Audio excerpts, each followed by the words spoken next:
Hello, welcome to our relaxing painting stream. Yep. Good morning. I'm Nichole. You're not Nichole. Nope, not. You're my dad. I am. I'm Greg. We are doing relaxing painting here today. We are going to be finishing up a few things. I have a bit more to do on this leopard. Yeah, that I've been painting. It looks really good. Gotta finish that up. Show the cat face. It's really amazing. Meow, meow, meow. Yep. Meow, meow, meow, meow, meow, meow, meow, meow, meow. Zoria makes the best animal noises. Meow.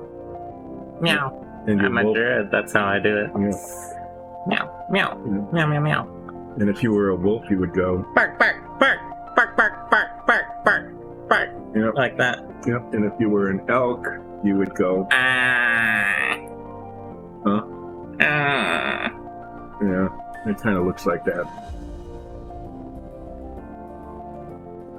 And if I was a scorpion, Well, let me get that. you don't want to get the scorpion? Yeah, there. If I was a scorpion, I'd be like, Yep. And if you were this, I'd go, bark, bark, bark, bark, bark. that's Zoria. Not in animal form. Going bark, bark, bark. Favorite sound, right? Uh-huh. Okay. Oh, yeah. What if you were an alligator? Blah, What? blah. And let's see, I'm going through all the animals we've got here. Uh-huh. And if you were this, Ribbit, ribbit, ribbit, ribbit. of course. We'll do those all again? Nope. Okay.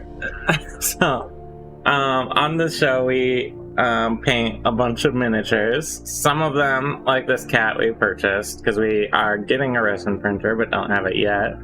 But almost everything else, like these dungeon tiles, we print here ourselves on those 3D printers behind me. If you're interested, the designers can be found on our attributions tab on our website, DysonDungeons.com. You are gonna keep working on the crypt. Necromancer crypt, yep. I'm gonna be finishing up the leopard. There's just a couple little changes I need to make, additions. And then I will be doing some shading, very slight shading, mostly under the limbs here, just to define the edges a little better, but mostly keeping it as is. And I'll be working on these dungeon tiles. And there's a lot of them here. They want to flip, A flip. always. Okay, here we go. You ready? Flipped upside down. Quite violent. The violent flip. So what I'll be doing is, look at that. Nice spot. No, it came off.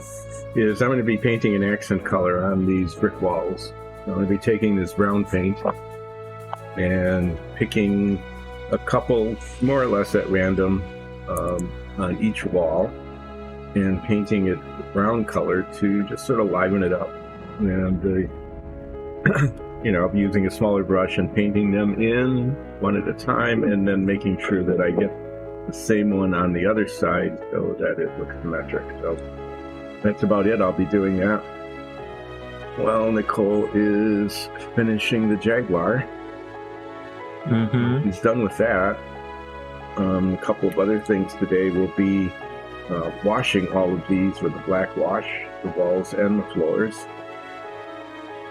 Nichole will probably be doing that as the brown dries. I'll be working on these as quickly as I can to get that done. And when they're washed, that will be the last step in... So I'm building out the lower lip a little more because they have these sort of like jowls that come down and then up. And I'm not going to accomplish that by actually tracing that in very easily, but I can more easily accomplish that by painting down a little further than I want to go with the black on the lip there. And then after it dries, painting back up with the deck pan in this case. Another thing I want to do is help define, it has some white on the face, so I want to get along the sides of the nose. And I'm not going to use white, but rather the deck tan I've been using. Oh, that's weird. What's a bubble? No, that's the plastic liner of the cap. Didn't come off with the cap.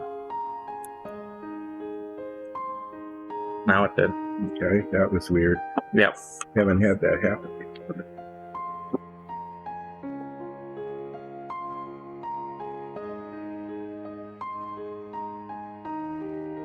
Getting these on this one.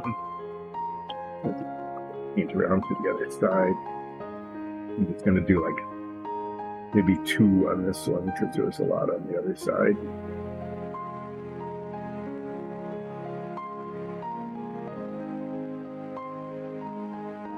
This is a little slower because I don't want to necessarily be dropping paint all over the place and have to go back with the gray and retouch up.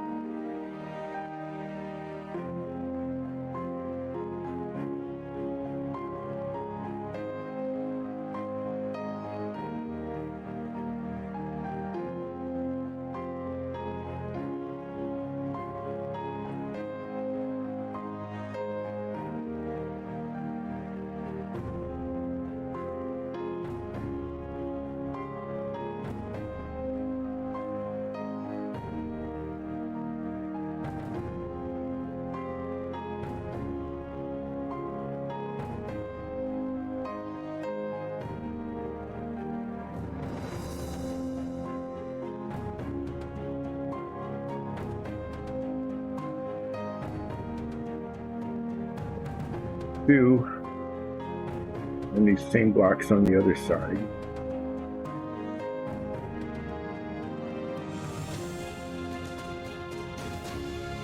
Which is easy when they're on the edge like that.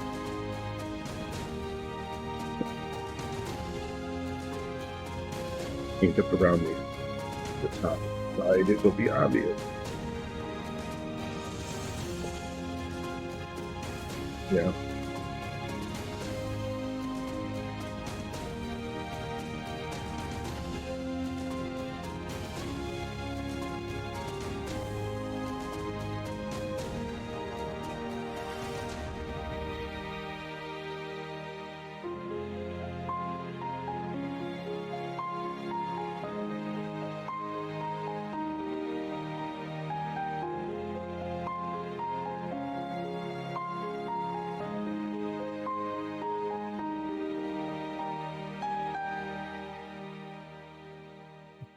Blocks have quite a lot of swirly textures. So and paint around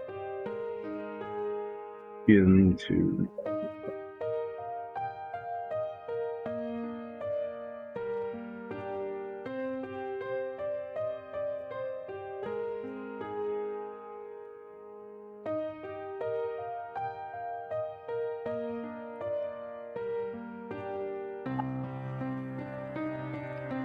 Once this black dries, I'm going to be going back up into the lip a little. They have these jowls that come down the sides of their mouth, but it actually comes up a bit here in this area.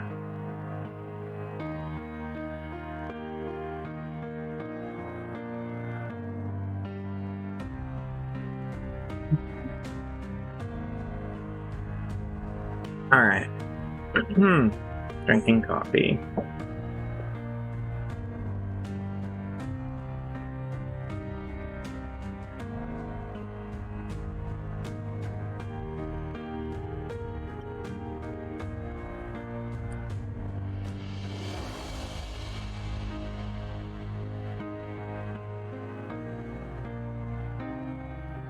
Let's see if I can open this without bringing the liner with it.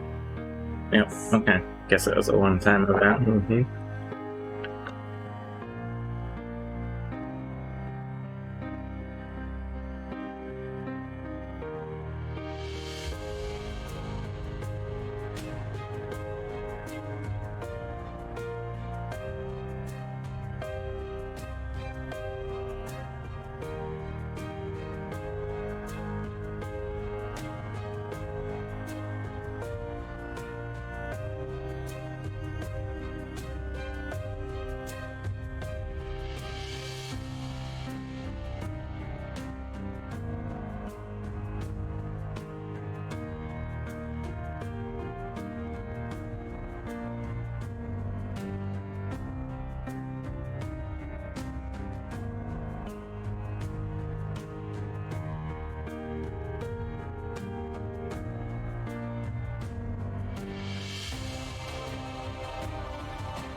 Okay, so that's what it looks like with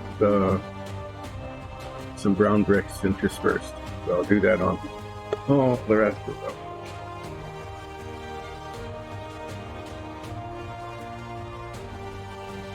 Make them look, kind of different from each other, being slightly artistic about it. Not very, because I'm not. I think you're plenty artistic. That's 3 on this one.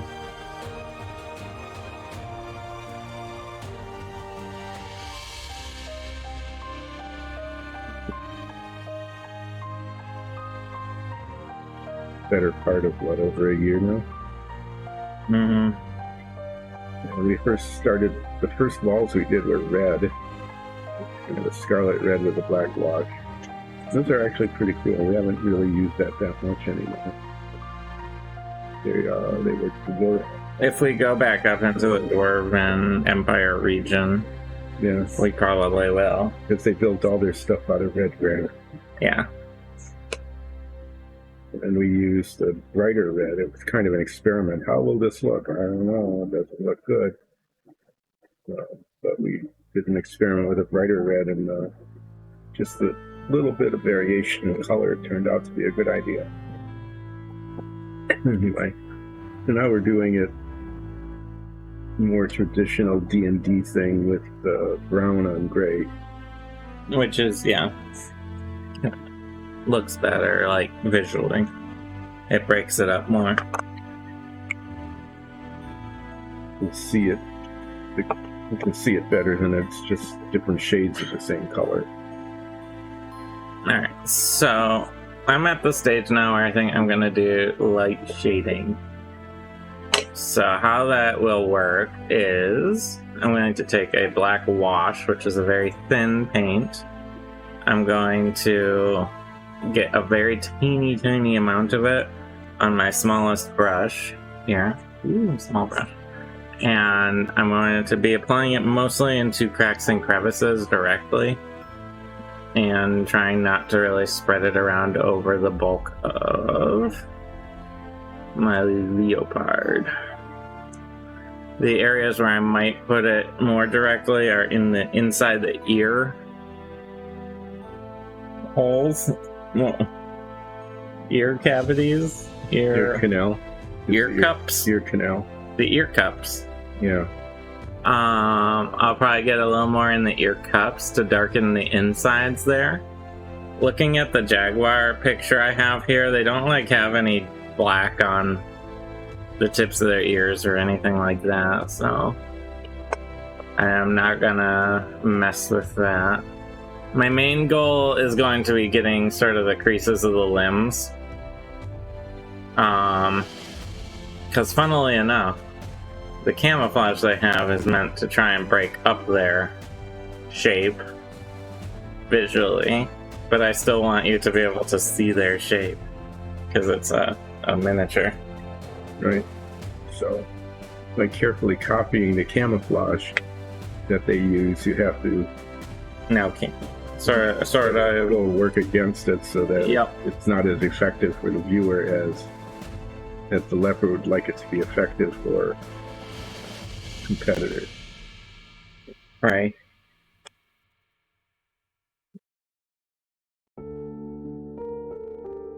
So you'll be happy to know I opened that bottle with my left hand, with my right hand, right? Mm-hmm. Using a paper towel to cover it, and I somehow got that On your left hand. on my left hand. I don't really understand how, but here we are. That's what the wash does.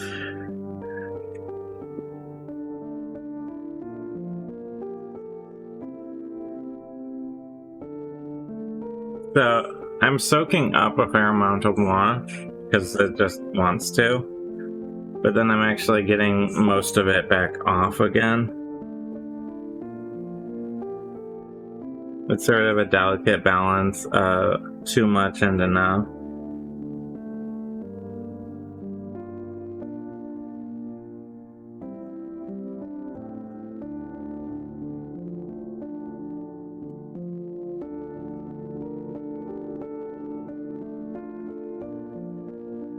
Like that thin line right there, that's the amount of area I want. Just to separate the body from the leg, because it's not necessarily separated in the figure.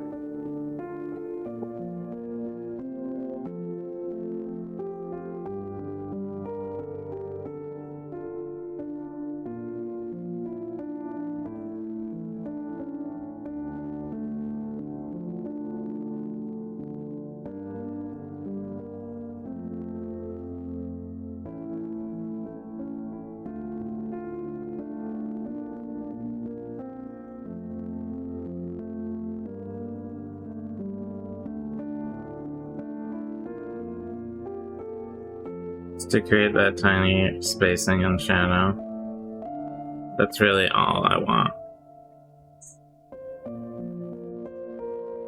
It's kind of not at all like doing the shading on the dungeon tiles.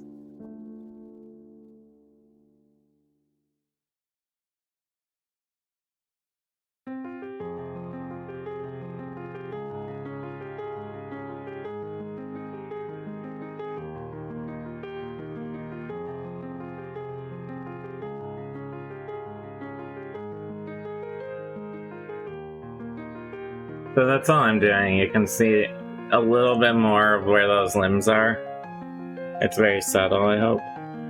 What do you think?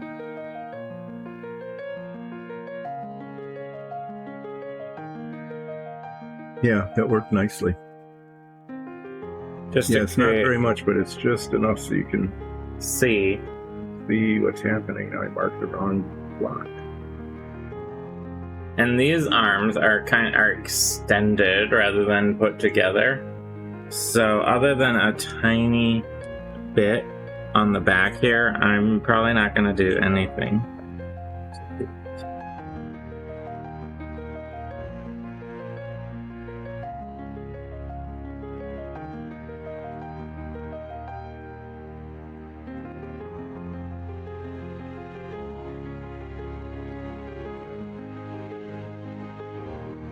And the one area I want to put a little shading other than the ears is behind this little floof around the head. I want to enunciate that slightly by just darkening the back side of it.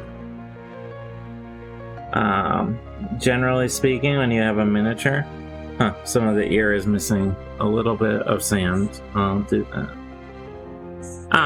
Generally when you have a miniature like this and there's a raised area of bluff or otherwise, you can really enunciate it by just darkening the back side of it or the underside of it. It creates that sort of shadow effect.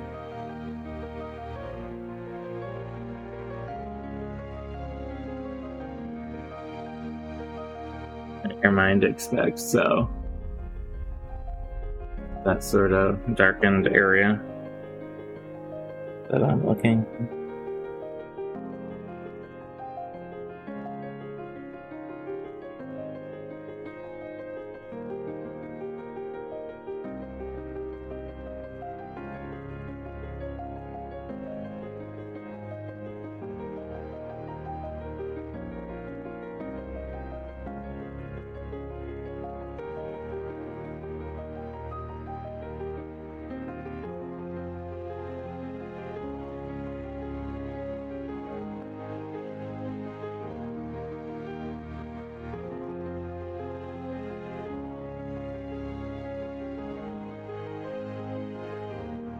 Then I'm going to take a little bit and drop it inside the center cavity of the ear cup. It's the technical term. And that one I just made up. Just to sort of define that ear right there. Otherwise it just looks like a single colored blob.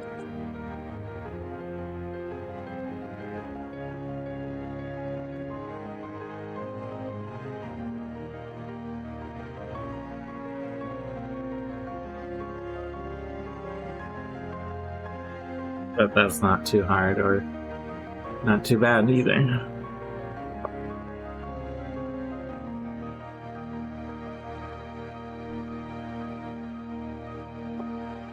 Now that that is done,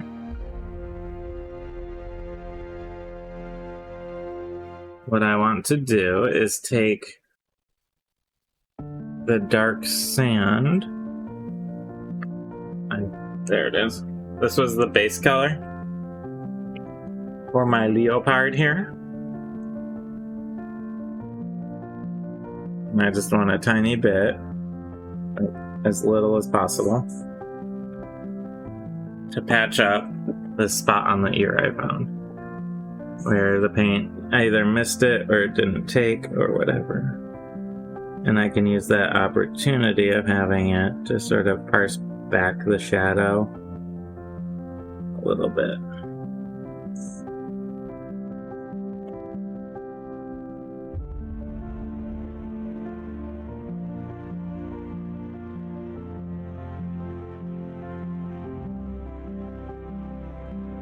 It's a little more realistic spot there. This one is slightly wider than I want, this shadow, so I just take the base color and sort of Make it go away. work it back like I'm erasing. Okay. It might be all the shading that I do, honestly, on this piece. Any larger scale shading I do on it's just gonna muddy everything up and not get the desired effect.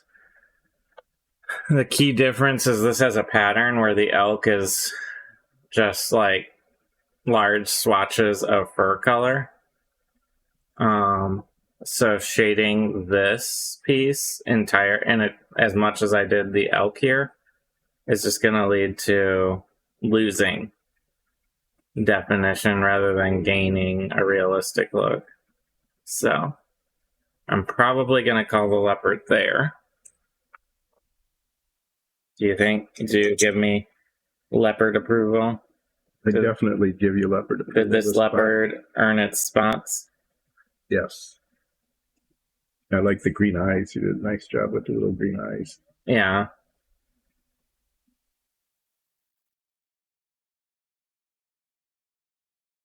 Okay. Well, if that's the case, then the next step is to remove it from its sticky prison. Sticky tack. And I guess the question is, what do I do next? You can join in painting bricks brown. I also have a bear. You could start on the bear. I've been doing a lot of animals. Did you want to do the bear? You can do the bear. I don't mind doing this kind of stuff. It's easier for me. What sort of bear is this? It's pretty big. It's probably not a black bear. No, it's definitely a big brown bear. A brown bear / grizzly. Mm-hmm. And I think it's like the elk. Its wider feet help. I could probably get it on the handle. It's got big feet. That helps, as opposed to little hooves. Mm-hmm. Okay, so what I need is a reference picture. Because you think brown bear, that's going to be a brown bear. I mean, most of it will be brown. but it's going to be probably like the elk, where there's actually a lot of variation. Yeah, it's another one of those that's darker on top and lighter on the bottom. Sort of. I don't know. These are actually darker on bottom, generally, it looks like. That's what I said, lighter on top. Oh, you said... I thought you said the other way. Yeah.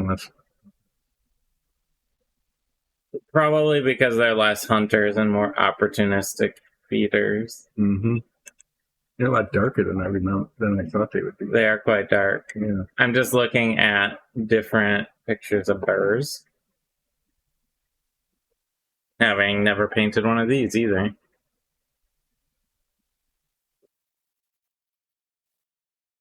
Maybe I'll take a before picture this time and actually remember to do that.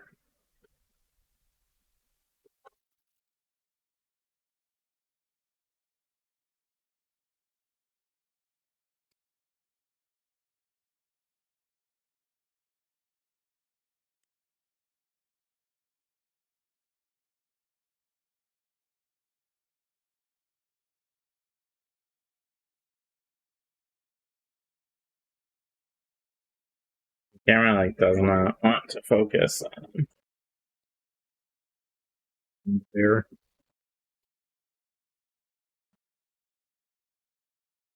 Great primer probably doesn't help.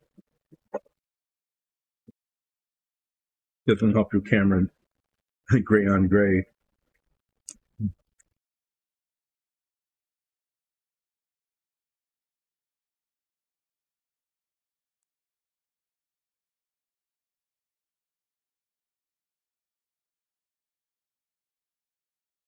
Okay, I have to take him some pictures. Sorry, everyone. So I was thinking, about the bear, that I thought they'd be lighter than they are. Because it could be like a magical bear, kind of. I guess. Of putting a tiny bit of like metallic brass or something in the brown, just to make it like glisten a little bit. I don't know if that would be okay or if it would just look... I mean, it'd probably be okay, but I'm like, I can only wild shape into regular beasts. Yeah, that's right. That's the problem. Yeah, you couldn't. This is a pretty good bear picture, though. It's very red-brown. Yeah, that's a good color. Yeah, do we have anything that could match that? Red-brown? Yeah, well... brown, a little bit of flat earth. It definitely has like a flat brown undercoat. Mm-hmm. Especially around the legs. Yeah, kind of darker around the legs and underneath its chin and neck. Yeah. Yeah, and then the red-brown comes back over the top of that. Yeah. So, I'm going to grab my flat brown to start on my brown bear. And I haven't used a non-teeny brush in a while, so this will be fun. I'll use this medium-sized brush to start. Yeah, those spots required really a lot of teeny brush work. This flat brown is almost empty. Try and use up what I can. So, this base coat isn't going to be a lot, there's going to be a lot of red brown on top of this, but what I want is the undercoat. So where there isn't red brown painted on, this is what shows through.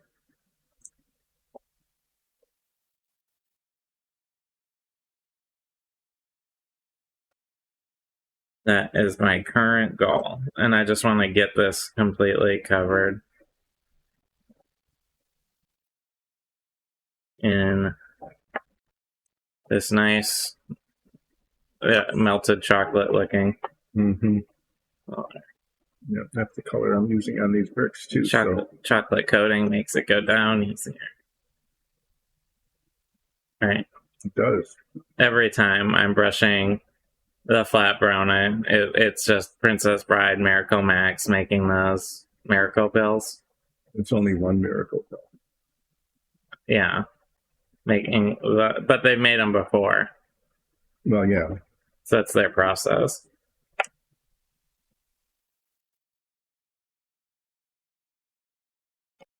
It's without fail, though. A nice chocolate coating thing. Whether it's doing bricks on a wall or painting an elk or a bear.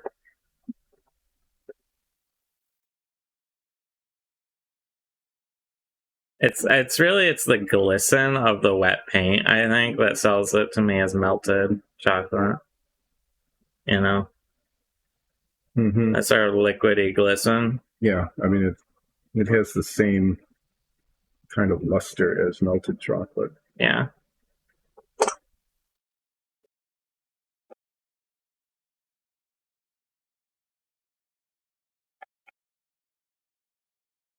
It's chocolate bear for Easter. Right? Mm-hmm. Traditional Easter bear.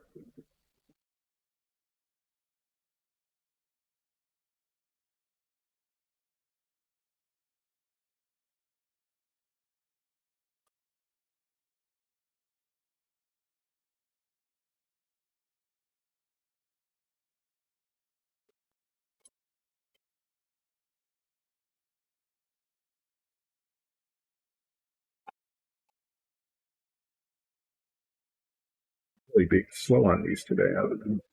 It take forever at the pace I'm going. That's okay. There's not that many pieces in the set. No.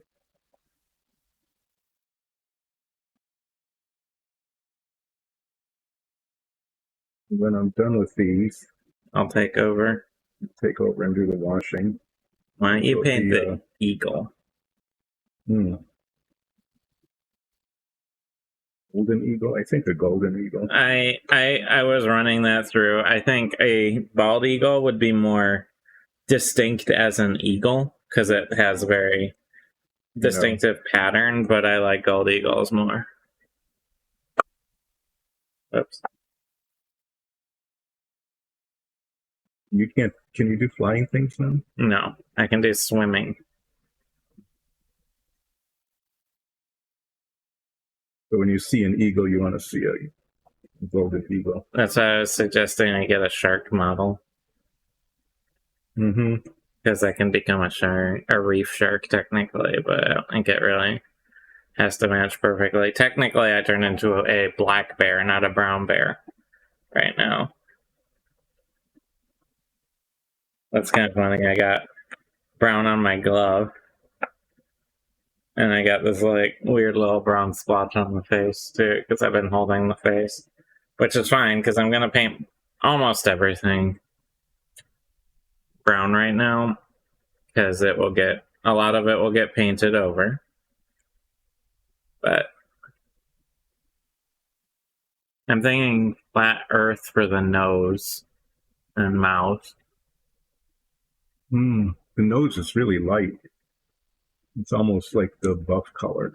I think it's actually more flat brown, and it just because it's next to darker colors, it looks brighter than it really is. I think there's a little bit of mind filling in going on with it. Mm-hmm.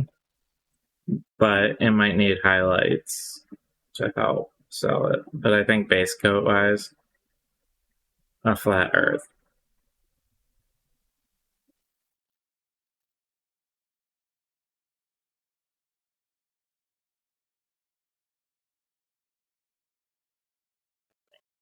One brown bear. Brown bears and grizzly bears are the same thing, yes? Mm-hmm. We just call them grizzlies. Yeah. People think of grizzlies as being larger brown bears, but they're the same. They're just brown bears.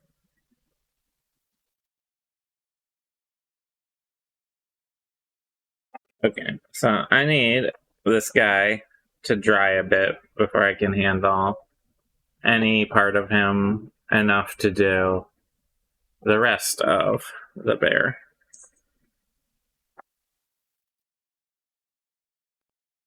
Getting a little extra where I think it's a little thin.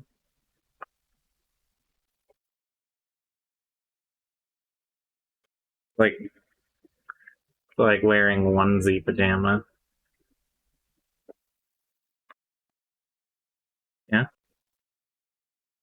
Yes. the way it's painted right now, it's like it's wearing a onesie pajama. Yeah. Mm-hmm.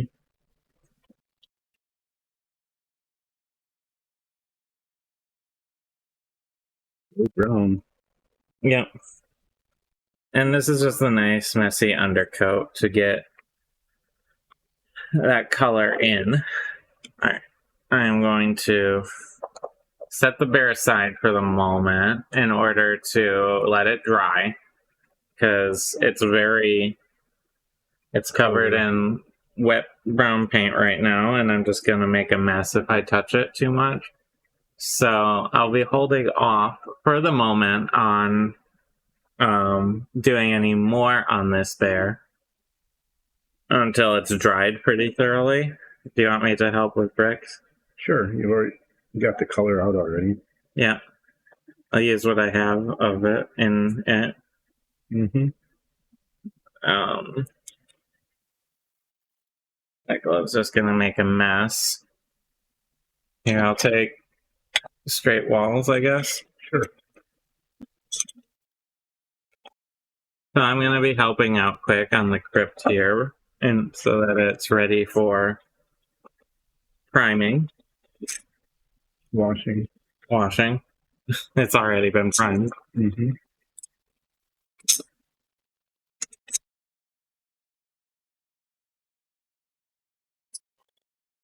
So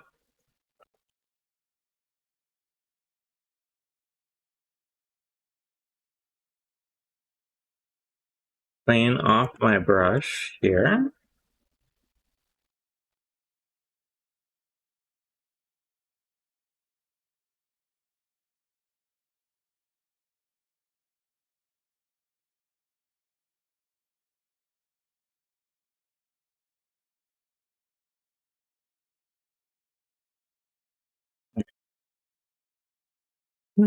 So what we need to do is get random bricks painted, right? That's what we're on. Yep. So these are all part of the base coat, effectively. And everything is going to get a black wash over it, which will darken it, bring out the cracks and crevices and everything more once it's actually washed. I thought there were 5 corners. No. There's 4 regular corners and 2 rounded corners in the set. So I need to choose which bricks are random. Having not done any of them, I don't know what yours are, but that's okay because they're random. It shouldn't necessarily matter if some are similar. Mm-mm. Because sometimes that happens.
And you have a sarcophagus to work on, don't you? Mm-hmm.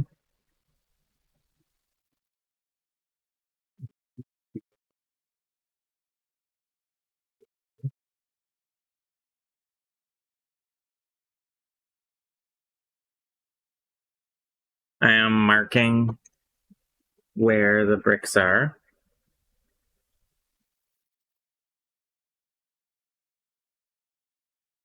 Painting the work. Get to direction my brushes.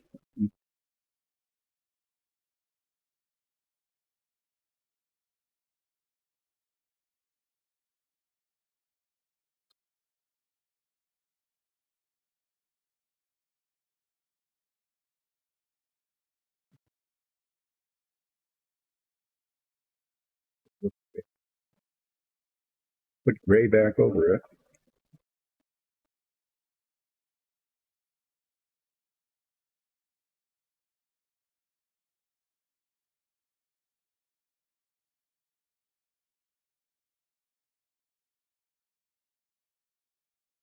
I don't know if you saw, but we got some flat clear coat to test.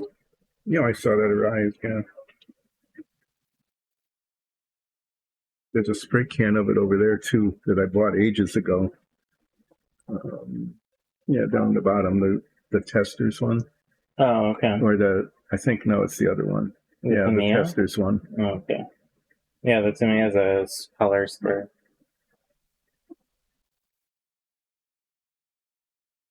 Okay. But that, I don't know if it's good anymore. It's pretty old. I bought that for the ME262 model and overcoat after the decals are on. Mm-hmm. Which can't happen until it's painted, which can't happen until I figure out how to use an airbrush again.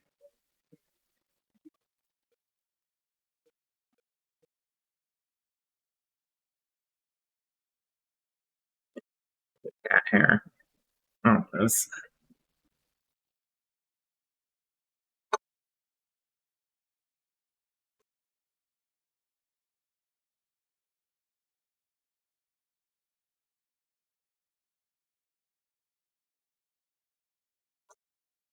Okay, so there's one. These do take a minute, don't they? Mm-hmm. And you're gonna want to put bricks, maybe a couple brown bricks around that. You think so? Yeah. Just on the upper lip. Like there, and there. Yeah. Kind of, okay. Well, again, to match the if wall. it doesn't look good, I can always repaint it. You're customing? Mm-hmm. Why? Mm. Something to do. Add some liveliness to the stream. Uh-huh. Some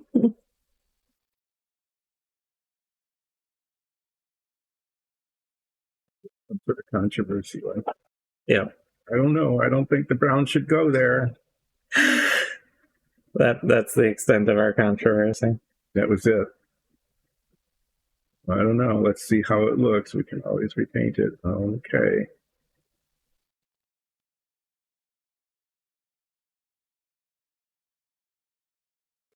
This. That was the controversy. I hope you like the drama section of our paint show.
Okay, and random painted one.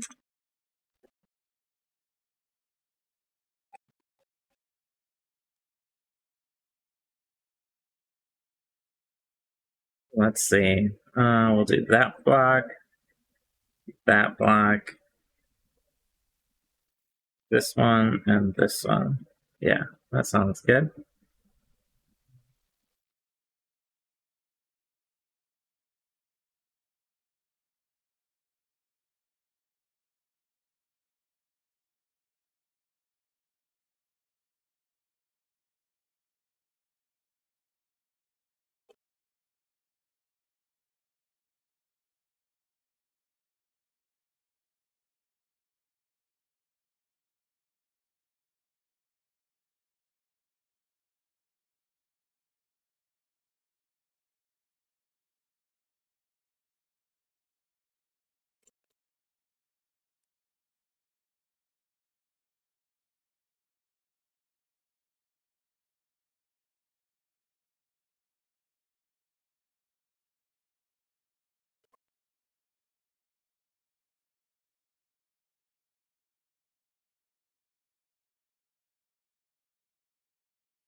Are your walls coming?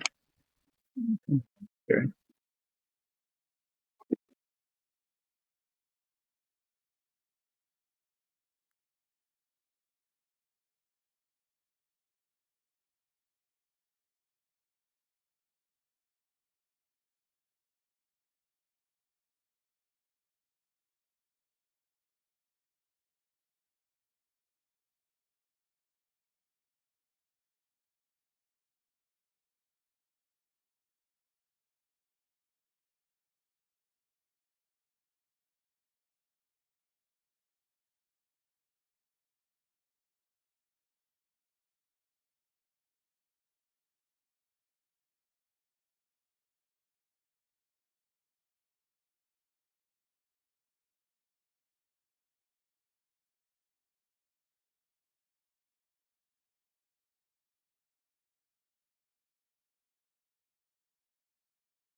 some reason these magnets keep trying to stick together.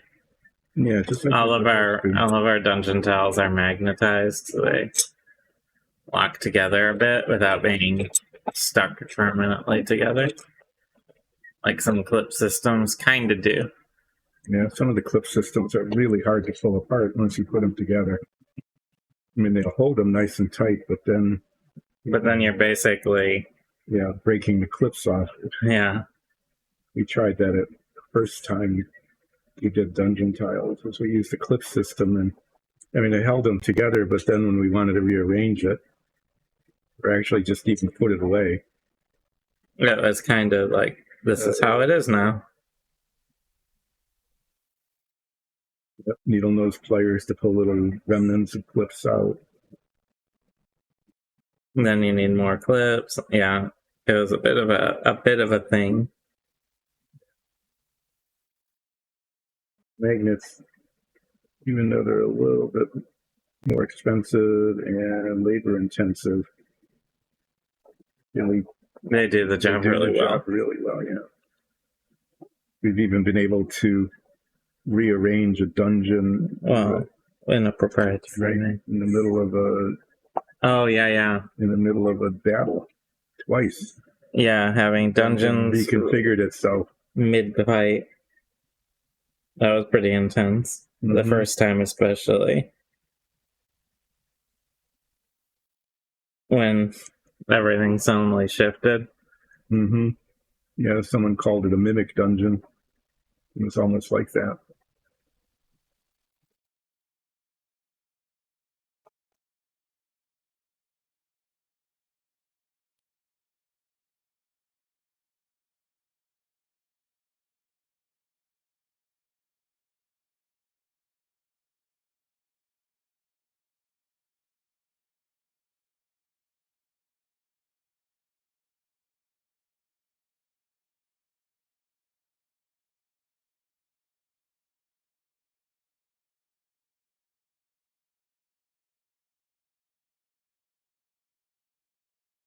What I'm doing now is marking which bricks need to be painted on the other side.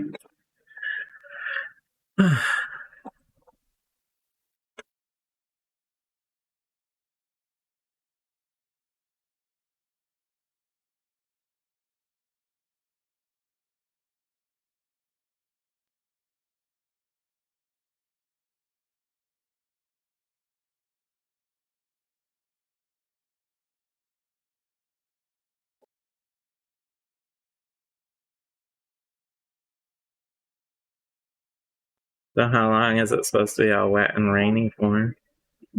Just till this afternoon. The weekend's supposed to be great. Oh, good. And then next week, we're actually going to have weather in the 80s. Scary. Yeah, I mean, moving from highs in the mid 50s, like it's been for quite a while now, to mid 80s. That's going to be quite a shock.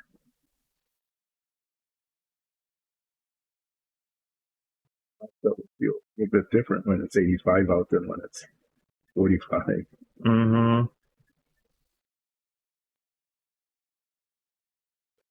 Thinking, since there's no frost in the forecast now, going out and getting herbs for the herb garden Saturday.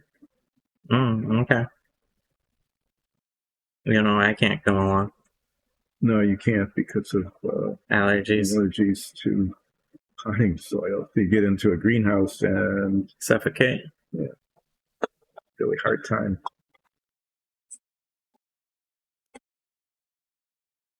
Okay, one wall. But you can help plant, maybe. Or at least point to where you think they should go. Yeah. We might get more ground cover plants if they have them. The place we go to doesn't have the variety because it's a smaller local place. So I like to support local.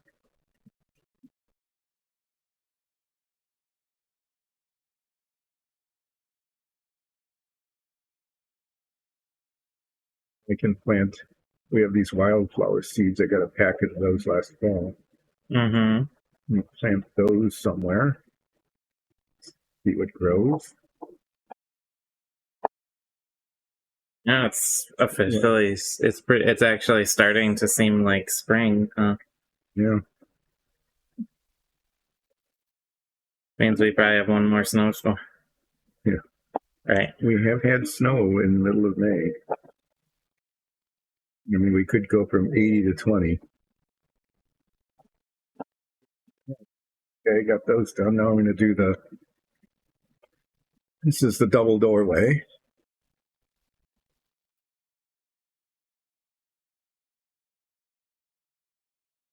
So what's your favorite D&D monster? Favorite D&D monster? Uh-huh. The ones that don't eat us? So none of them. Yeah.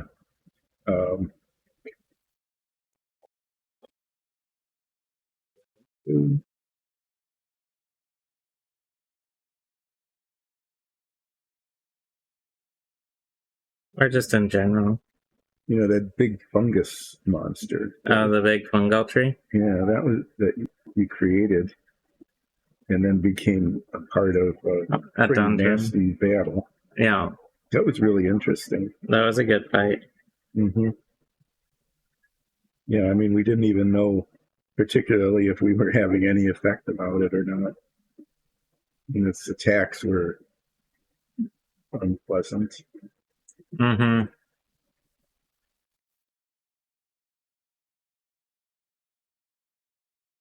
Bat and spider swarm while you were working out the sliding puzzle was kind of interesting too.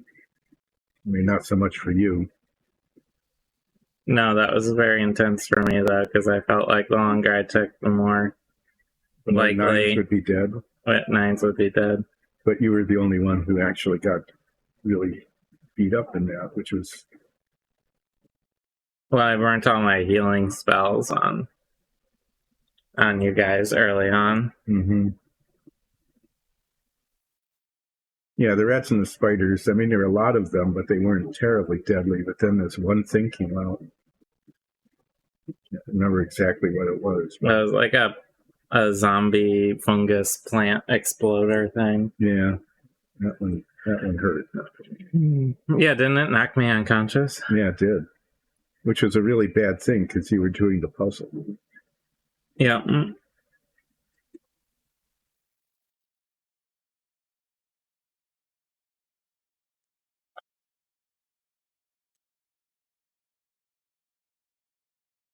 So one thing we want to do before washing is a cleanup as well, right? Mm-hmm. Yeah, I want to go back around and with the 3 different colors that we've got on here now. And make sure they're all looking correct. I'm going to quickly take a look at how my bear is drying. Not quite ready to be handled in depth. And there's a couple spots where you can see maybe. Yeah, when you do a large area with a dark paint, there's some spots that don't always fill in. Especially if it's textured like this, or that it has little bits of fur texture all over it. It will sometimes not fill in perfectly, and you have to go through the smaller brush and fill it in before you move on. Just sort of par for the course. And that's kind of where the bear is at now. And if you want to go through and do touching up, that would be good. Yeah, do you have an open neutral gray? Yeah, there's one somewhere there, probably. This one? Marked it on the top as open. Looks open.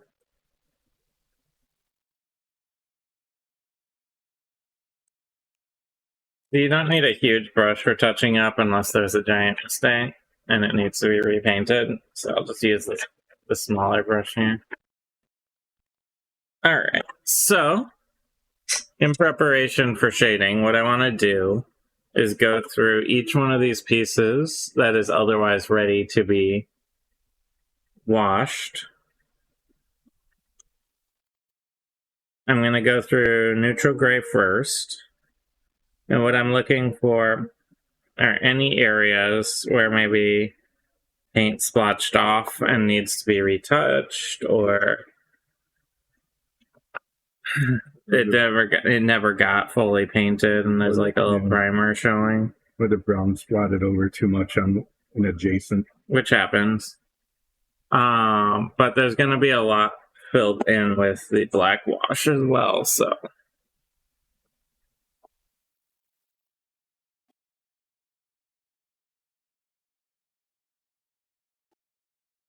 Especially in the cracks.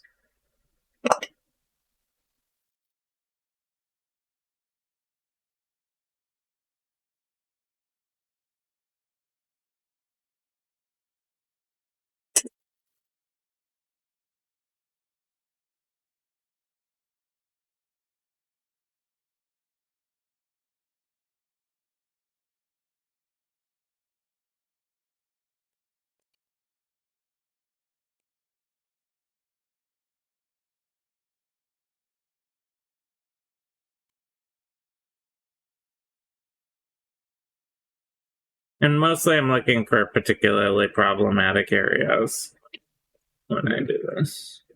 Yeah, the black wash will cover a fair amount. A fair amount of any little spot.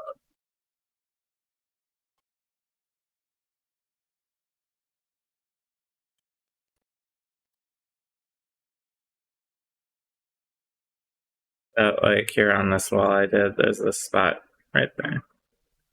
Just cover that up.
So other than the pieces you're finishing here, these all look okay.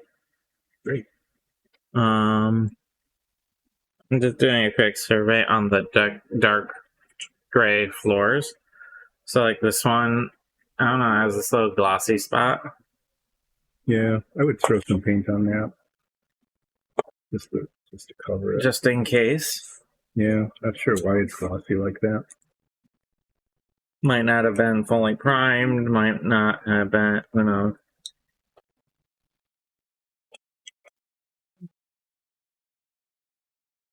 So, that'll dry. Nice spot on that one too. Well, I have the dark gray open, so. Yeah. No, just doing these inside corners. Don't need to do too much on these. Probably didn't. Maybe it could have been epoxy that got on it. When you're doing the door frames, I don't know.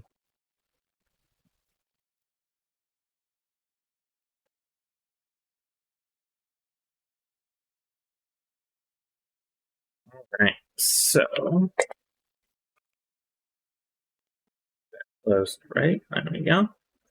That's better.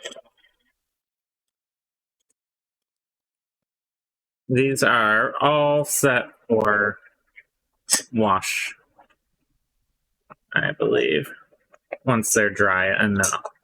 The big thing you want to do is not wash on wet paint, because you will get a mess.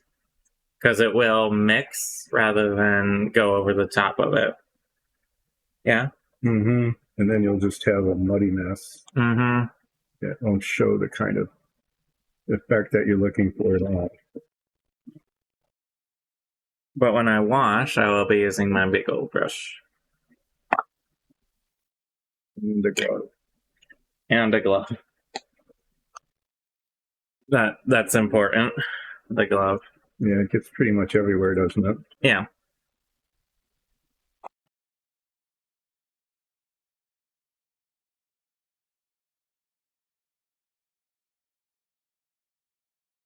So you don't think that we should put brown on that, on the tool, huh? I don't know. You don't want it to match the walls? Well, it doesn't really match the walls. It was built, much later by the Necromancer, who used finely cut stone instead of this rough cut stone. Well, this was finely cut stone. It just wore over time. Worn and weathered over time. Well, if you don't want to match it directly, we could put flat earth on it so it matches how we do a cut stone. it's up to you. Do that? I think it would add some visual interest to it. Well, why don't you do that? Why don't you take the flat earth, wherever that is, and paint a couple in. We'll see how it looks.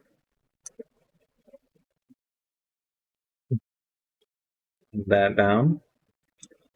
So what I'm going to do is put, I don't know, somewhere between 3 and 5 bricks. Just on the outer layer, the lower level is probably going to be partially covered with ooze. Is my expectation, at least. Dang, this flat earth is also mostly empty, huh? Yeah, we've been finishing. I finished 2 bottles on Wednesday. Just emptied them out. A gray and a dark gray. This flat brown is still holding up pretty well.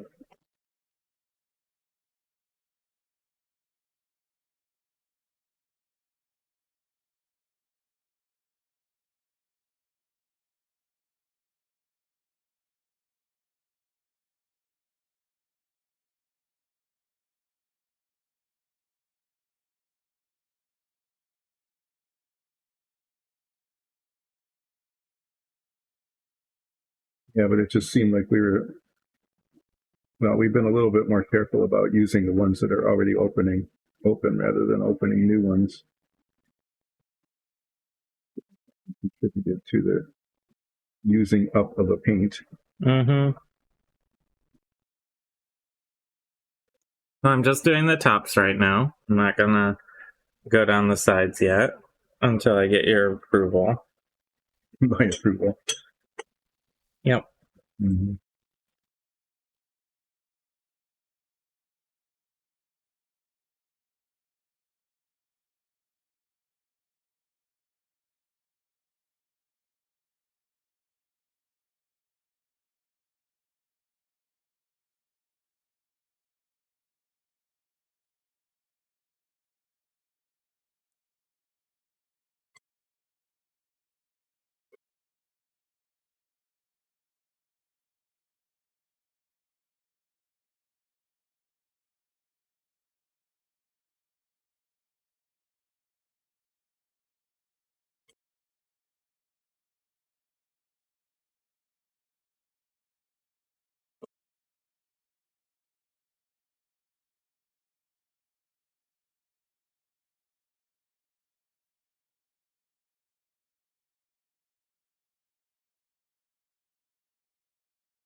Okay, I like the lighter color. It'll look like that little door front, this door Mm-hmm. when it's washed. So it's a pretty light color. So I can go down the sides now. Mm-hmm. You can finish it. You have my approval. All right.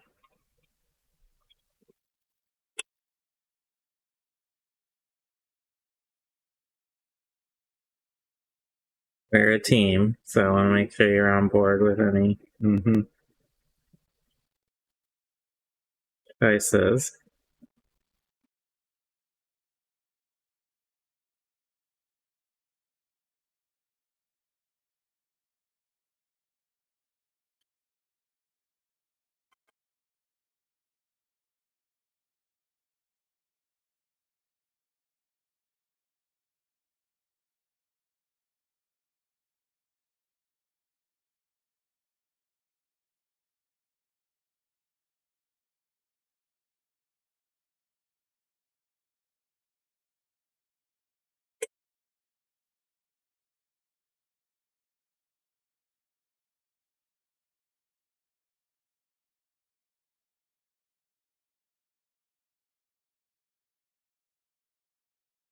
The outside's a lot more difficult than the inside here, because I don't want to... Yeah, we can always just put the dark gray back up against it. Well, I know, but if I don't need to... Yeah. I don't want to. Ounce of prevention is an ounce. It's the same. Mm-hmm. Pound of cure is more ounces. A pound of feathers weighs less than a pound of steel. Right? Yeah, because feathers are lighter. Mm-hmm. It's just like a 3rd pound burger is smaller than a 1/4 pound because 3 is less than 4. Uh-huh. Yeah. Yeah, it's hard to believe that was actually a thing, but it was. I think they brought it back and called it a 2/6 pound burger. No. 3/9. Oh, it's a 3/9. No. 3/9? Yeah, because 9 is really big. His 9. That's right.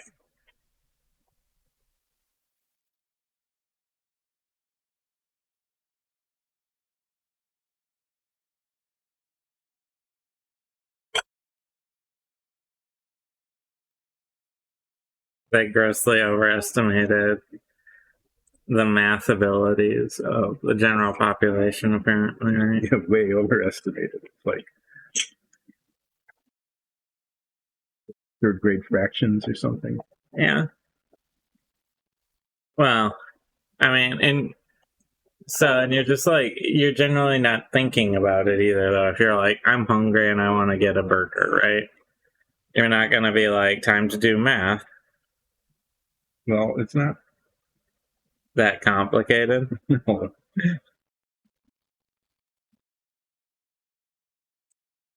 Third is, anyway. It could have just said how many ounces it was. Yeah.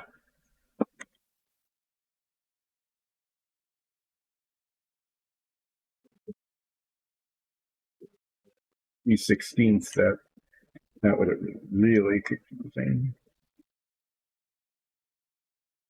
I mean, it's not 3/16, it's a 1/3 of.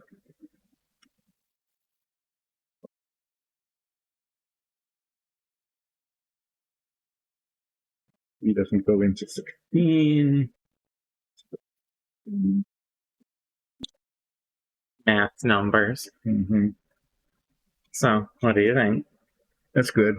Okay. I'm glad you picked a lighter color. Because the whole thing looks different than the walls. Mm-hmm. So I think, are we all set?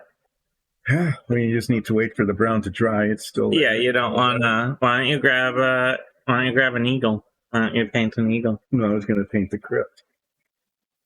Oh yeah, you have a sarcophagus.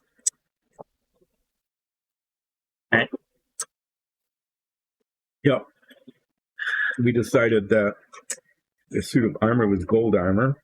Yeah. And it was a lead sarcophagus. And lead sarcophagus. So I'm going to paint the armor first, and then push the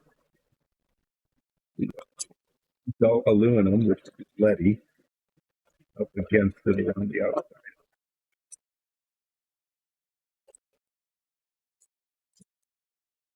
The little toes are shiny. The primer must have rubbed off. Or you got a little bit of the silver from the sword on them. I don't know. I don't think so. Not both like that.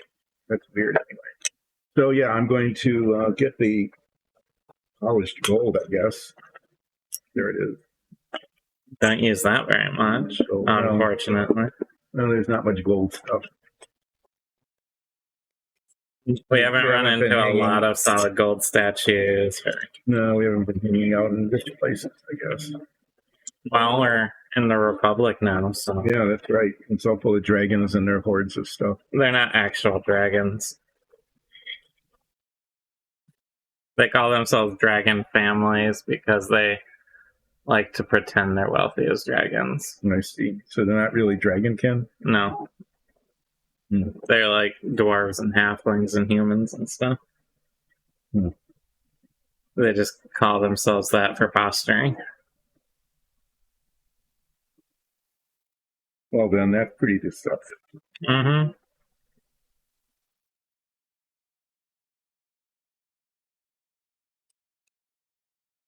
They're also like greedy tyrants. So yeah.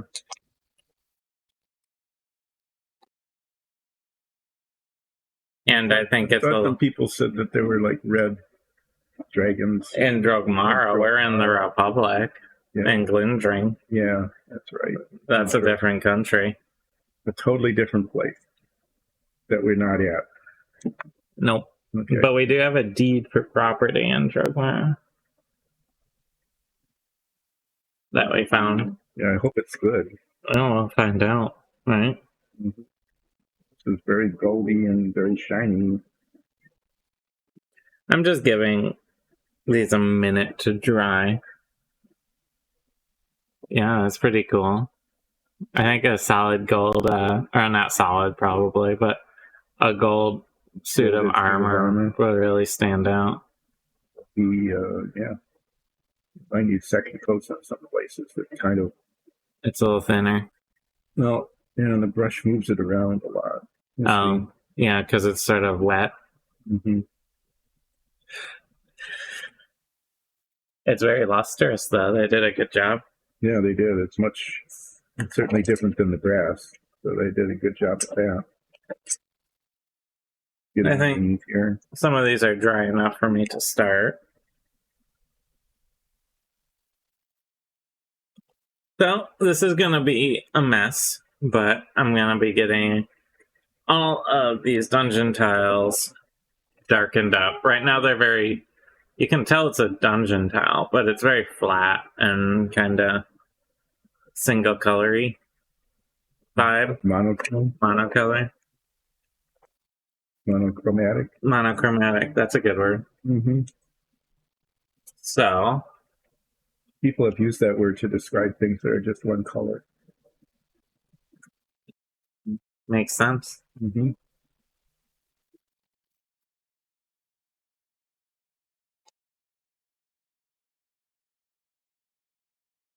I'll need a reasonable amount of black wash, and I'll probably be adding some. Not too bad on the opening and closing. So I'll put one over here so you can see what they used to look like. And after I'm done, you can sort of see the transformation.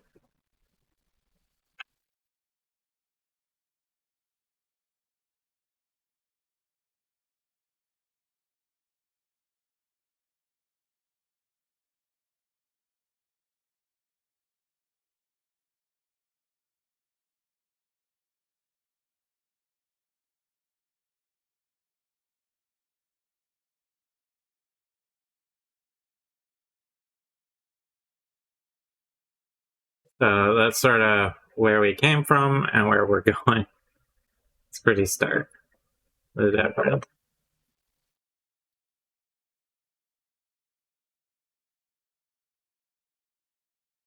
I'm trying to have a fairly controlled brush on this because it will generate bubbles if you over uneven surfaces. if you're going really fast and hard with the brush. So, and those always dry as like little circles because they pop as they dry, and then you have little odd circly things on your piece, which you don't really want. Unless you're looking for an odd circly look, which you usually don't.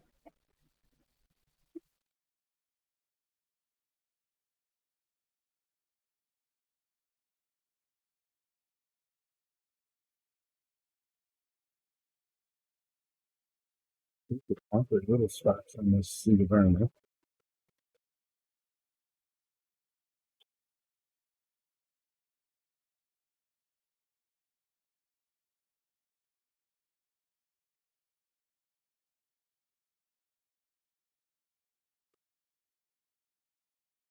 Okay, so there is a darkened piece.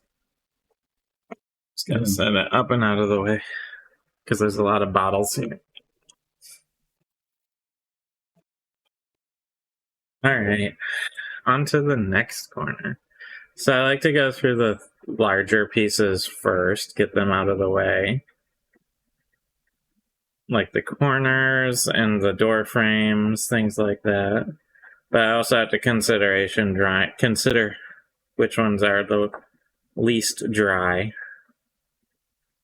So like I know these corners were done first, so I am washing them first.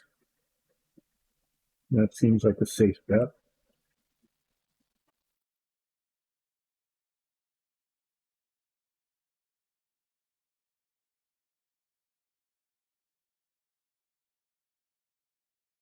Looking at it, the gold is actually covering quite well. The metallics usually are pretty good at covering.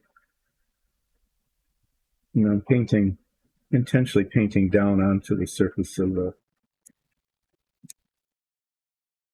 thing here so that, you know, there aren't any gaps when I put the dull aluminum / lead color in. It should come down over that. Mm-hmm. When I do the floors here, I like to go down into the crevices first, like that, and then just skate across the tops.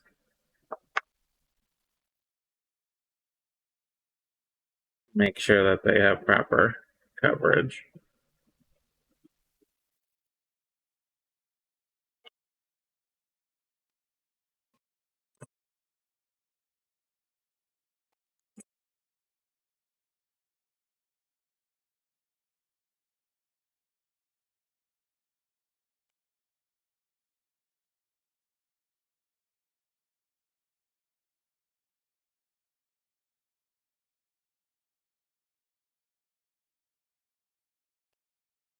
It's always good if you do get a little bubbling to just go back and lightly pop them by tapping over them. And you can shift some of the wet wash around with your brush as well if you have a spot that maybe got a little too much or a spot with not quite enough. You can often, until it's dry, it's very movable.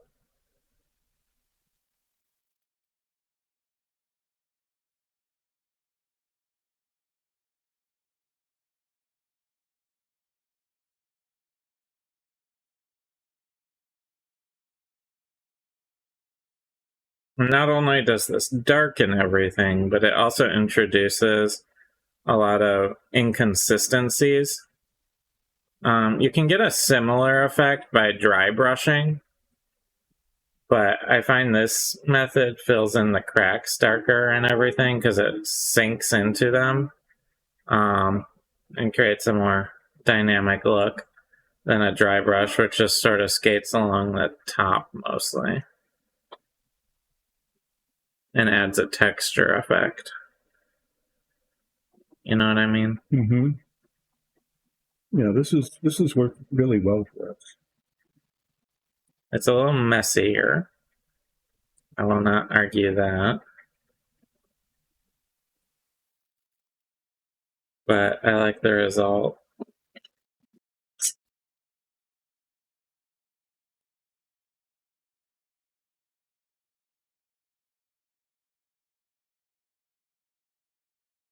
Underneath the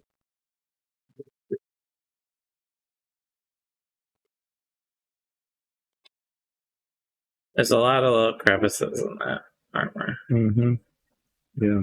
Need to really look around and make sure that it's all covered. Some spots that are definitely not. You kind of missed the first time around.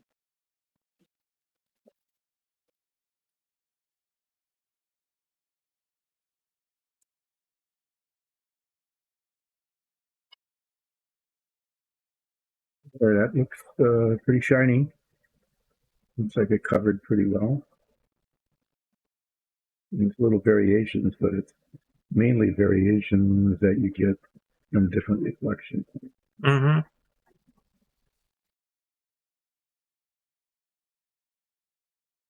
You know, just going around, making sure that I didn't miss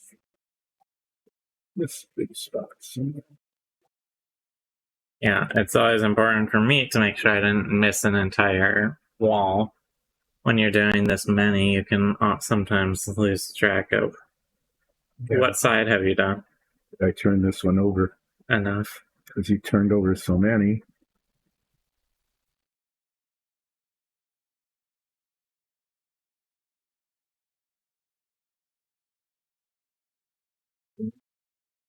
The silk red, typically dark silvery color.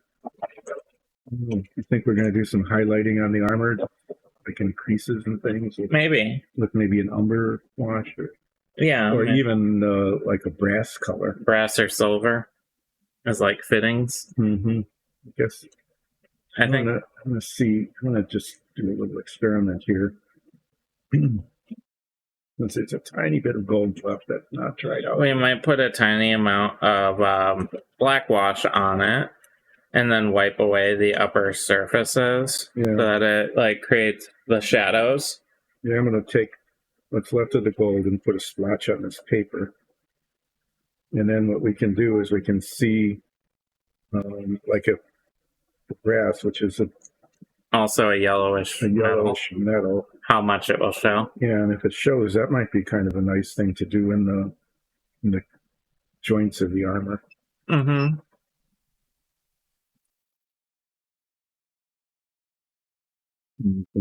It's enough there so we can even see what a wash would look like.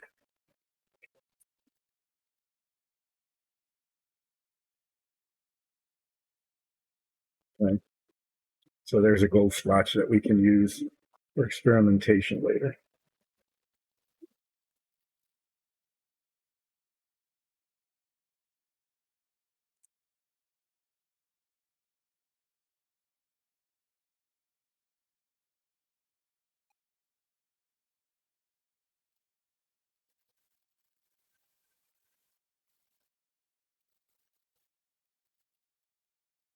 Ink, not want to come out of the brush. Not a huge deal, but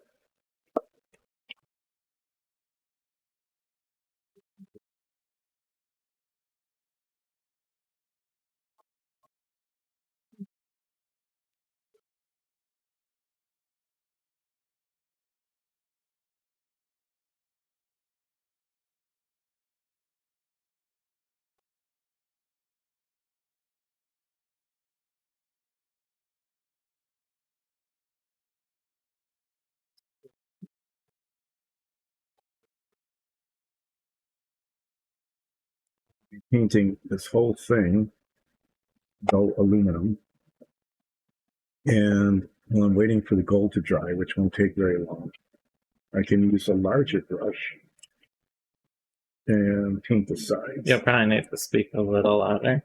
Yeah? Yeah, you're getting a little quiet. Am I being quiet? Too quiet? Can you hear me?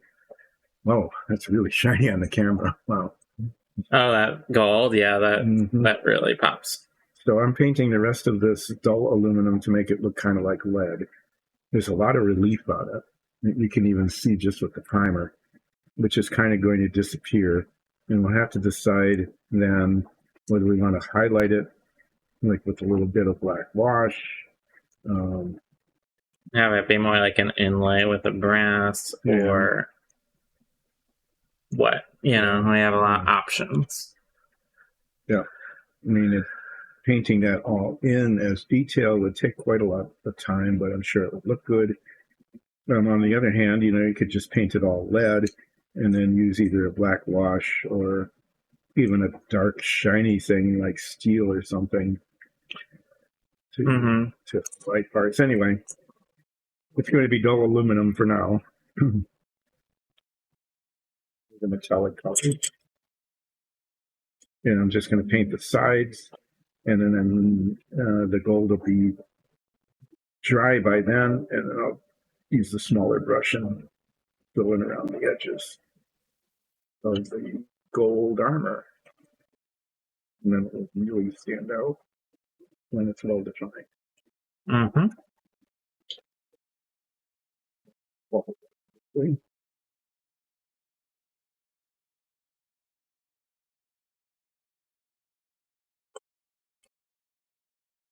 These metallics go a long way.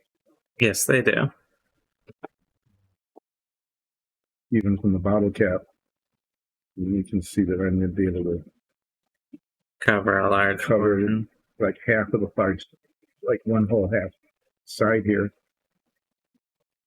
just from the stuff that remained in the cap after it bubbled up. Mm-hmm. So it looks pretty shiny now, but this actually dries. It says it's dull. You're off camera. Oh yeah, okay. There you go. That's better. Is that better? That's much better.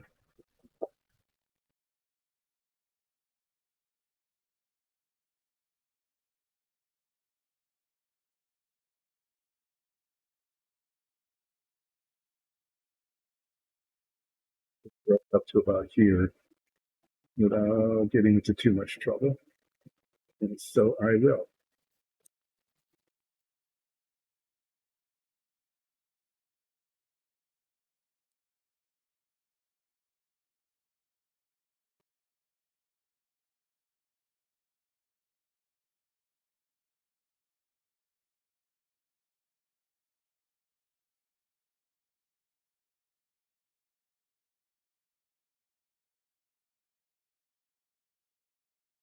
Definitely gonna need some more black wash in my cup to finish these. I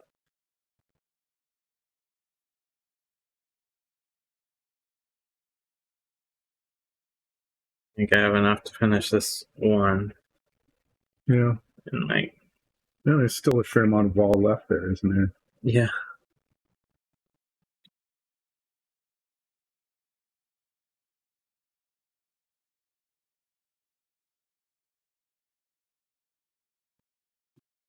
Pretty shiny. But when I come back around to the side that was painted first, you'll see how less shiny it is.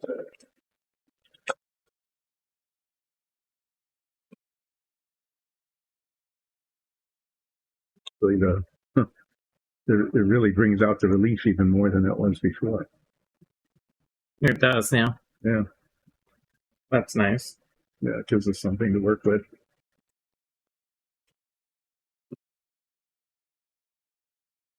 See, as it dries, it gets much less shiny.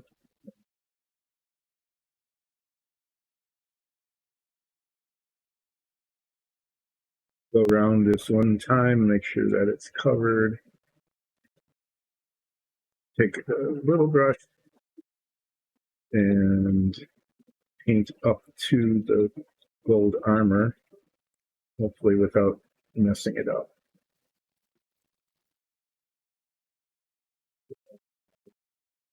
I'm going to use very fine tip brush for this paint Moves pretty.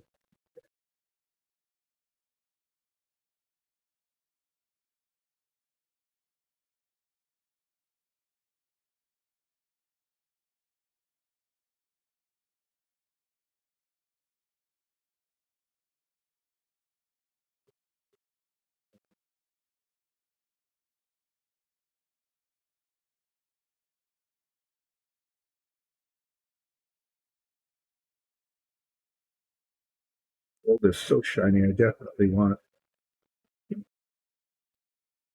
I just cover up the overlap onto the top of it. Basket. What are you saying? I want to make sure that I get. Oh, hi, Sophie. We have a guest.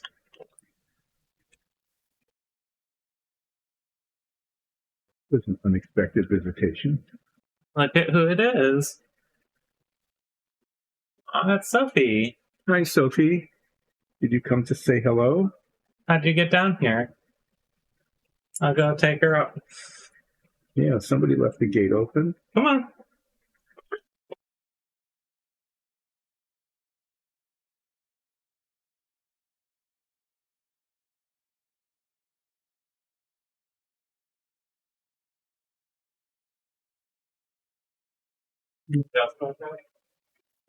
She just came down to say hello and to help out a little bit. Lexi brought her down. Yeah. So she's. Apparently she just woke up. She was really exhausted yesterday. Took her for a car ride and a run out in the woods.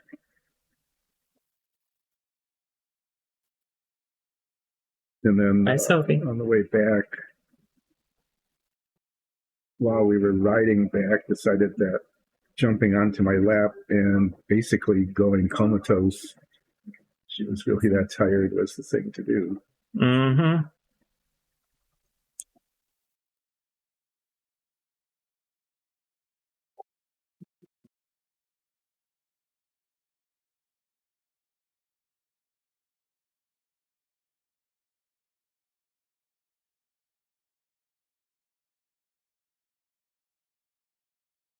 Done a couple of these before, but they always done in stone. We did one that kind of looked like sandstone. It was really light brown. Mm-hmm. And that one was okay. Yeah. This is much more ostentatious, though. I think actually ostentatious will be good, though. Because you kind of want it to stand out. Yeah. I mean, not too many people get buried with a full set of armor. But not too many people also have a giant crypt. Well, that's true. All to themselves. All to themselves. So I feel like it kind of fits. Mm-hmm.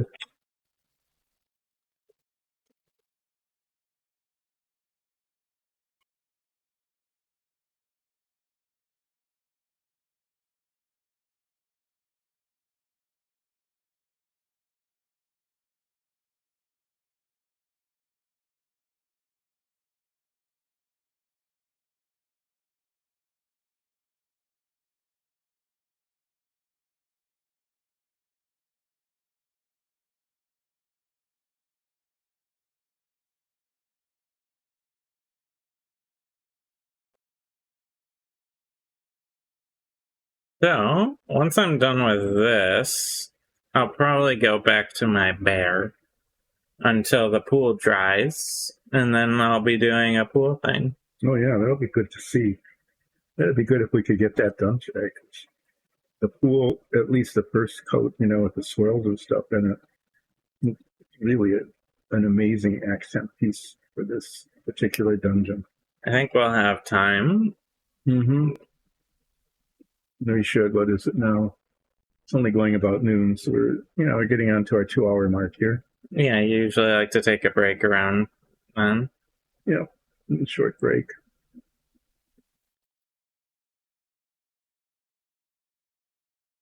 I should be done getting all the wash on before then. Mm-hmm. Almost done with this top of the gasket here. But it'll be a good time for me to take a short break and for you to do something else. To work on a bear. Burr. Mm-hmm. Baby Crockett killed a bar. The bar when he was only 3, which says something, you know. It's, first of all, it's like you can't say bury him. They killed him. Is this like an old-timey thing you're talking about? Yeah, it's one of the old, like, kind of what used to be like the Disney Channel kind of thing.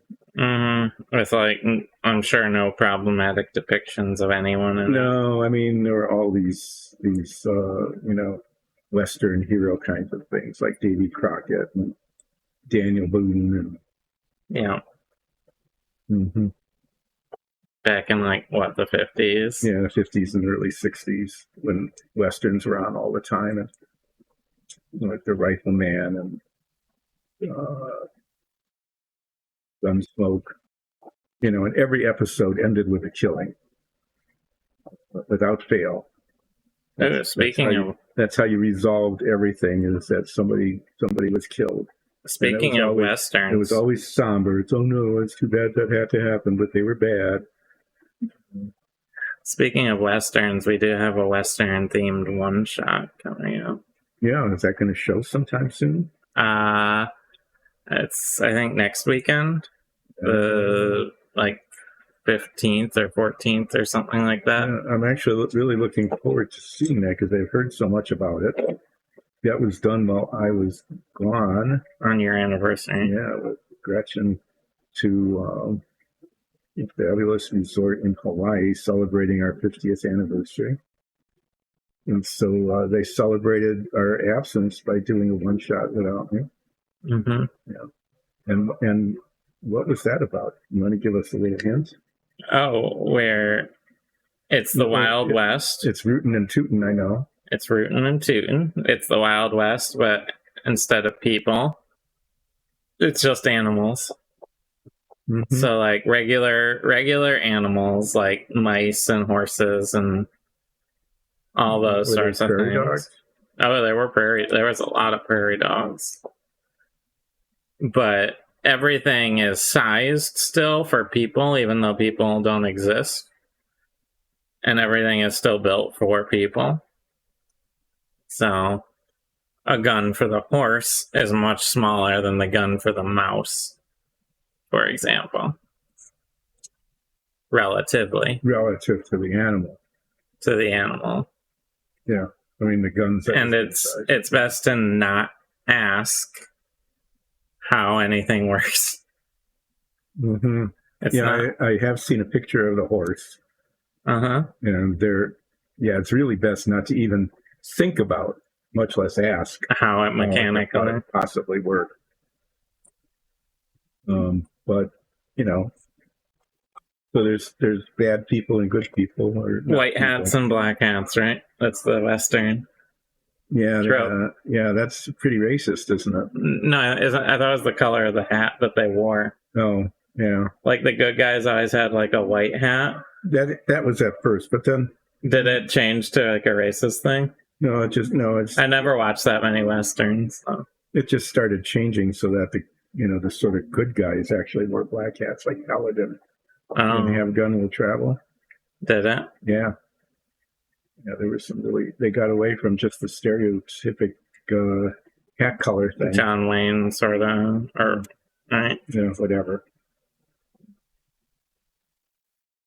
Anyway, everyone's an animal, so there aren't people at all. We have I play a jackalope. We have an armadillo, a raccoon, and a dang it, it's been a while. I drew all of them. Wasn't there a mouse or something? Five-Balls is a mouse. Did I say a mouse? Mm-mm. Mouse, armadillo, jackalope, and raccoon are the animals. There was a horse in there somewhere. The horse is an NPC. He's the sheriff. Sheriff Ed. Mm-hmm. There was a horse, of course.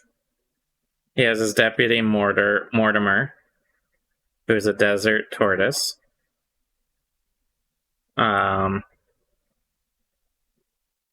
The pharmacist was a rattlesnake.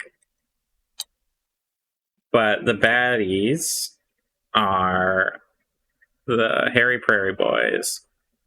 And they are a family of ne'er-do-well prairie dogs led by their mother.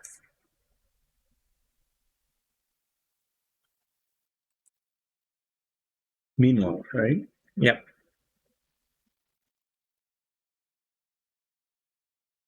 I'll do, let's say, some of this left over in here.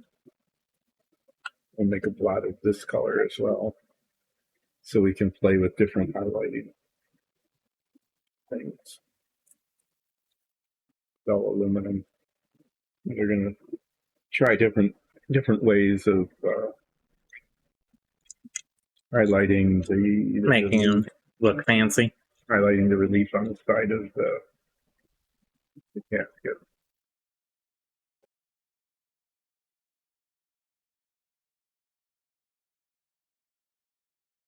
So the gold is already dry. I'm going to pull this brass out. Mm-hmm. And just take a little brush. And see how it compares to the gold. See what the contrast is. It'll be redder, I know. Basically, I'm just going to take some and... But I don't know how much it'll look different, especially on a miniature. Yeah. We'll see.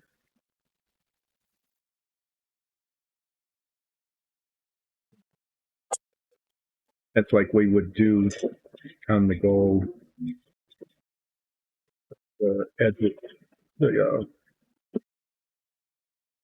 joints on the armor. I think we might just put a little across there and across there and there and there and around the knees. Yeah, there isn't too much. I mean, there is some. Actually, might be enough.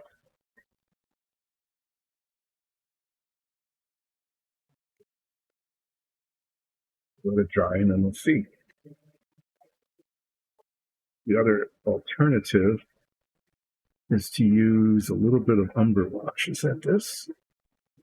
Yeah. I've got this out. Take a little bit of this umber wash.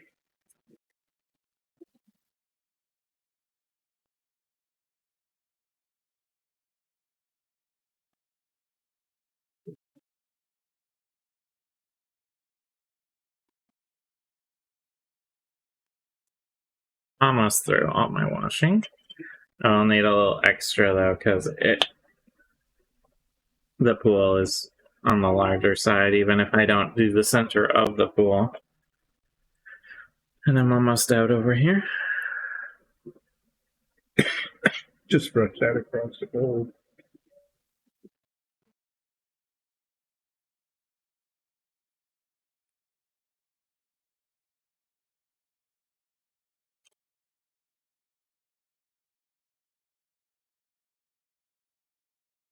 Pretty dark, and it makes it a lot flatter.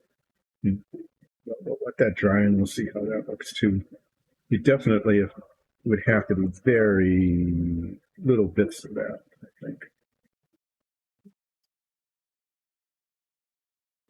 Very little bits. Very little bits of that, tiny lines. Oh, you're almost done. I'm getting there. Should be there soon. The outer, so I'm gonna do, if I get a little on the green, it's not gonna be a big deal because it's gonna get painted over. But my goal is to get the outer sides of this, basically everything outside of the pool itself. Yep, we'll strike this steel against the dull aluminum. This little stripe is going to be called dark aluminum, which is dark, but not as dark as the steel.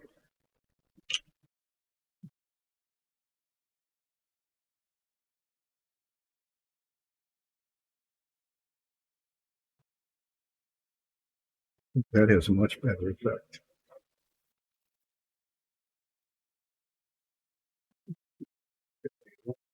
Right.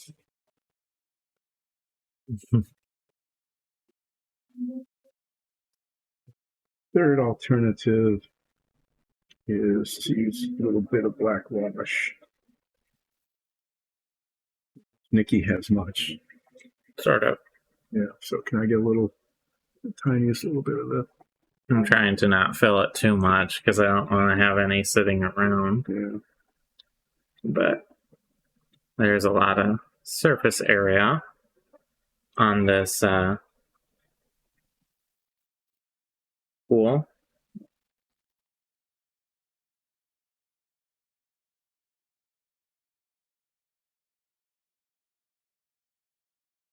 One thing you can see is that the dark aluminum, you can really see the difference between dull and shiny.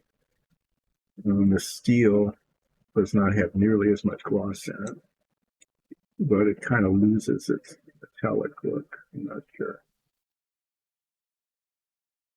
Well, lead isn't super shiny either. Right. So basically what we're looking at is how we might want to highlight the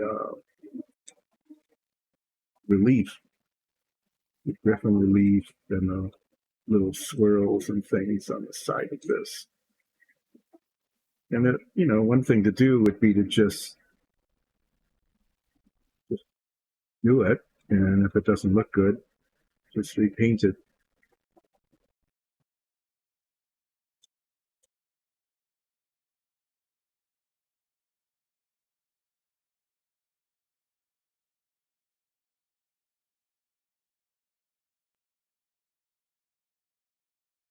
A little confused about this. It looks like there's two heads. Can you tell what's going on there? I think this is just the head here. I'm not sure what that other is. Maybe like a cloud behind it or something. Or there's two standing next to each other, and the second is poking out from behind. Yeah, but there's only 4 legs. Well, that's because they're in unison.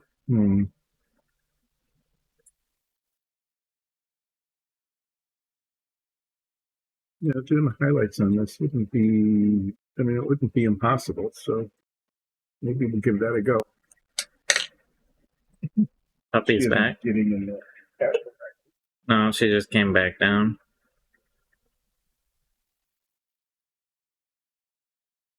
Okay. There's the pool. All darkened up. And once that dries, I can go and put the liquid in. Well, I'm just going to let this sit under the camera here. That's still really shiny. You think I'm taking your break? Yeah, I think I'll take a short break. All right, because I need to let all of it wash the inside of the pool. Well, it was getting it got a little in it anyway, and it's mostly going to be covered. Yeah. So I figured... It's kind of a nice look, though. I mean, yeah, so if we weren't doing a larger thing where we... Like that wouldn't be bad on its own, as a look. Just a wash tool like that. But we're going to be bumping it up, basically.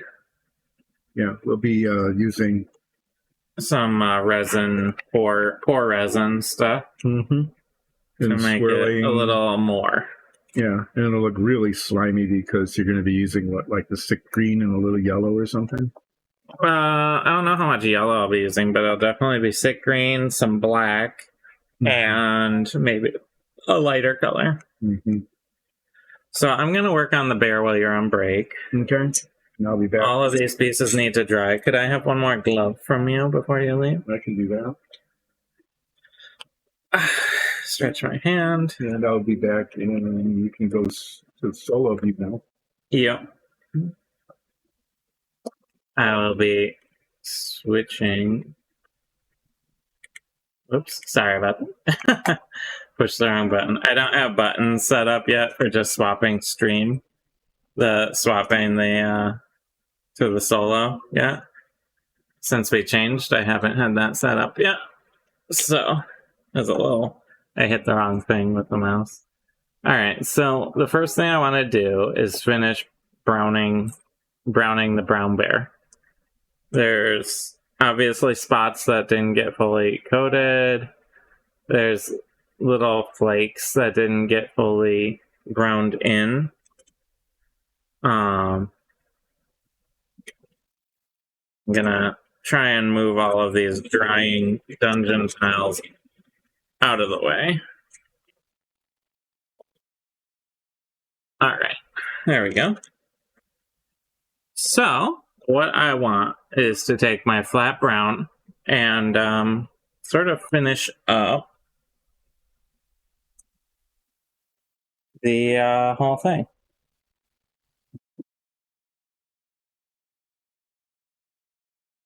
Just double checking something quick.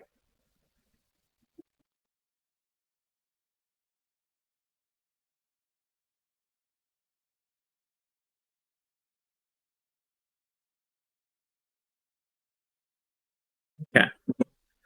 So I want to make sure I get everything.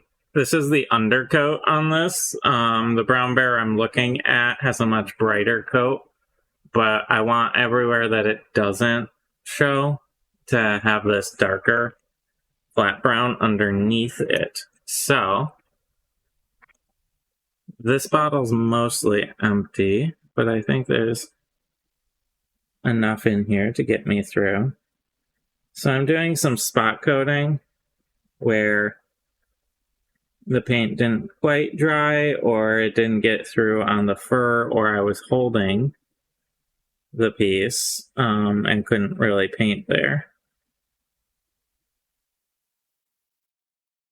Like on the feet.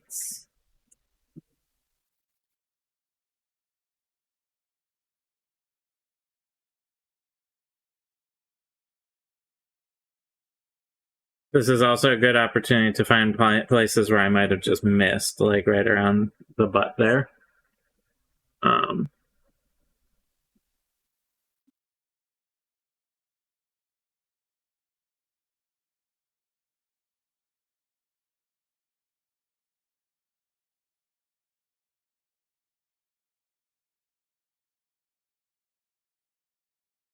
there's just little spots that didn't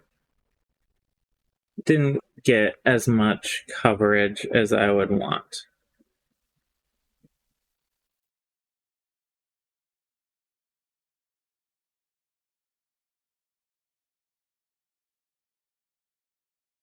I want to get the tops of the feet like so. They're a little awkward to get to, and you probably can't even see them. Sorry about that. I am trying to get full coverage.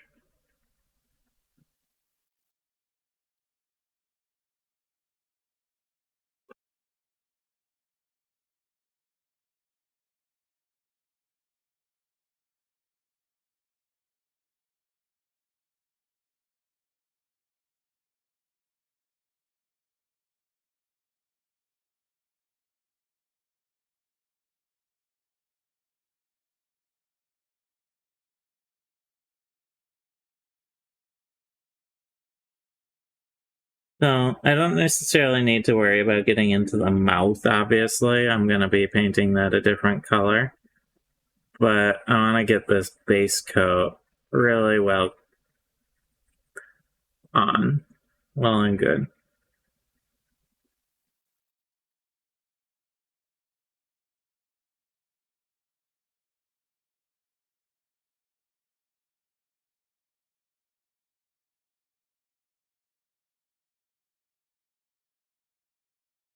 Especially around the mouth and everything like that. Now the head on the bear is definitely a lighter color, generally speaking. But this base coat will sort of inform everything going down the way.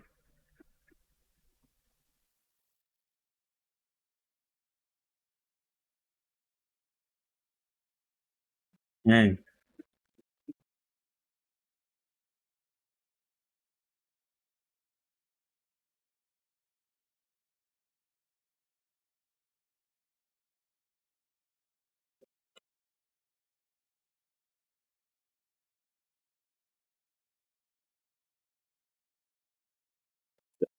gonna slide that bear out of the way again to dry some more.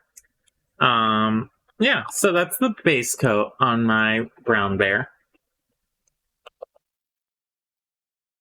I can close my lid. There we go. Yeah.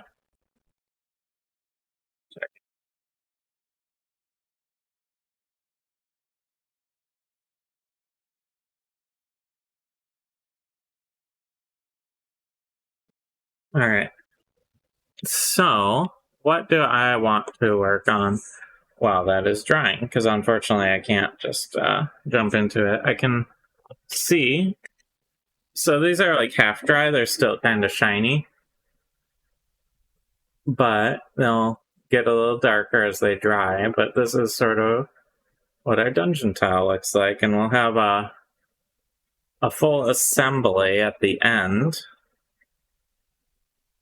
I think it's looking pretty good.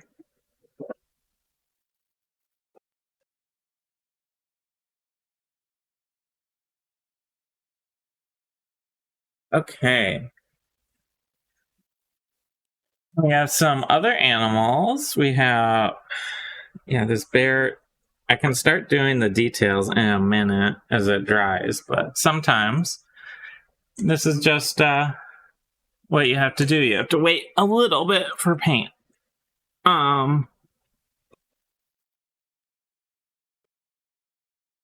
Awkwardly sit. Done. Okay, so in the meantime, I think we'll just chat, maybe. I'm at a weird impasse where I don't want to start a brand new animal. I have a whole bunch of drying dungeon tiles to do, and the only thing really left to paint is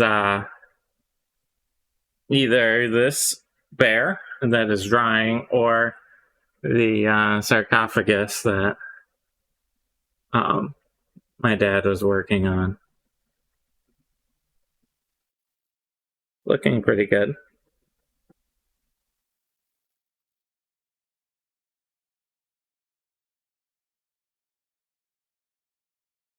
It's a very fancy sarcophagus. Yeah, so we're 3D printing more dungeon tiles behind me. If you're interested in seeing these Wildshape miniatures used by my druid, or dungeon tiles like the ones we've been producing in a D&D game, we run a D&D session that airs on Sundays at 2 p.m. Eastern on Twitch. And then all the old ones end up on YouTube if you're in podcast. If you're interested in checking those out.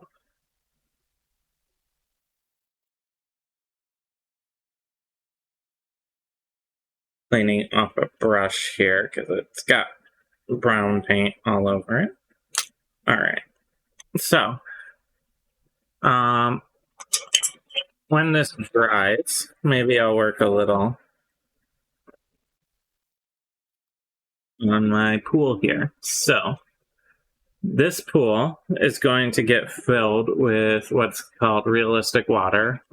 It is made for train sets, and we're going to be adding in some pigments, mostly this sick green, it's called. It's a nice bright green. Probably a little ivory and some black. Probably use the flat black here. This will pigment the realistic water, the resin, and after it dries, it'll create like this liquidy swirling pattern in it, and then we can put another thin layer on top and give it a glossy, hard finish. And honestly, it's probably dry enough to do that. So, what I need is my resin here.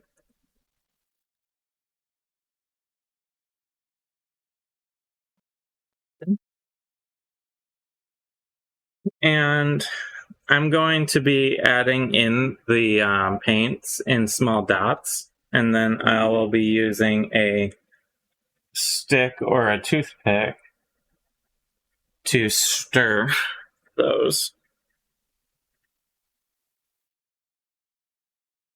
Welcome back. A little breakfast and lunch. Not quite a midnight brunch, but Not that anyone knows what that is. no.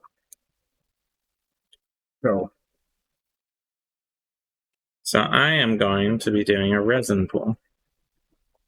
Ooh. So this isn't in a dip bottle, so it's a little less convenient. But I'm going to be adding black for the dark in a few random spots, like so. And throw that in the water.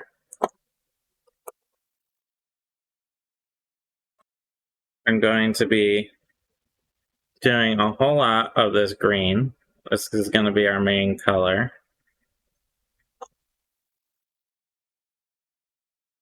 Right? Mm-hmm.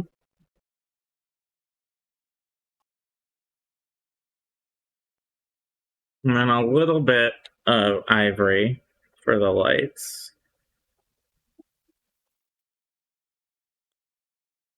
So now that I have some paint splotches on here, I'm going to be carefully not pouring too much of my resin.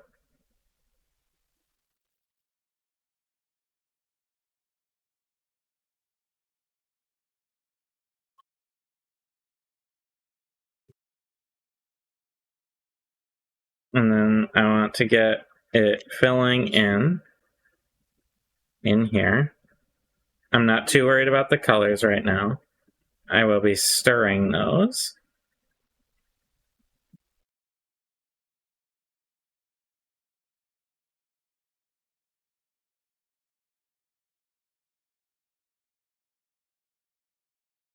I'm not too worried if it spills over the edge a little, because that'll be sort of part of the effect here. And it will probably go over a bit intentionally anyway as I stir it.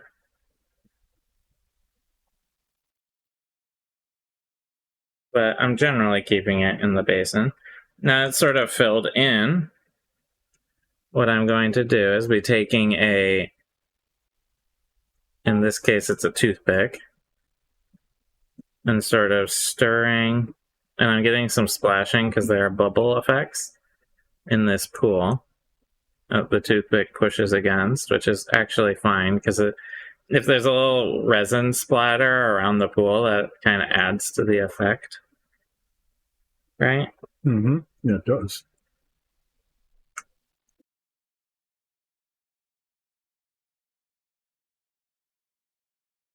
But what I'm looking for really here is sort of a swirling goo.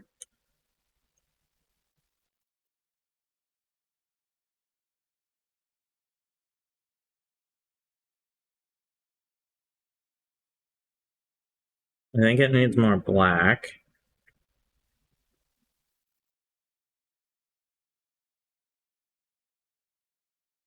Play here? Yeah, maybe the black kind of sunk to the bottom almost. Because when you stir it, you can see it underneath.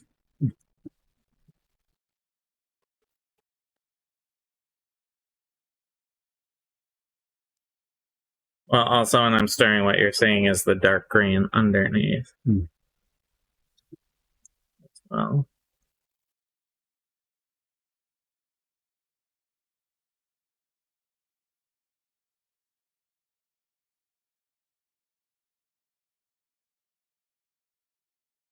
You wear gloves. And then what I want to do while it's wet here, I'm going to add a little more dark by dropping in a relatively small amount of black wash that will get everywhere. And that be spread around on top.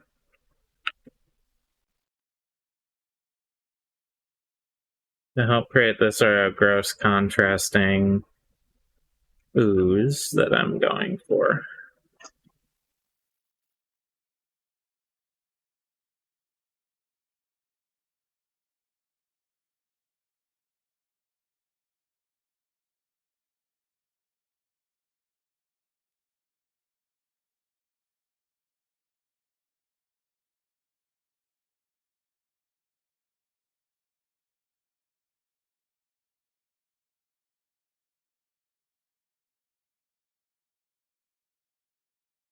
Then a final touch I'm going to do is actually unevenly bring the ooze up over the edge of the ledge here. I know there's some splatter already, and I want to play into that to create this sort of like, oh, it's a roiling, messy thing. So I'm intentionally pulling it up over the ledge, like so. Yeah. Mm-hmm. Where it will harden.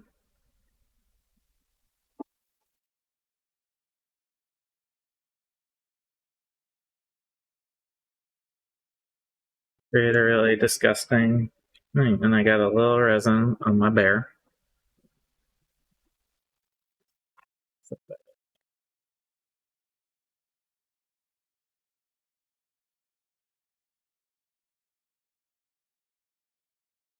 What do you think?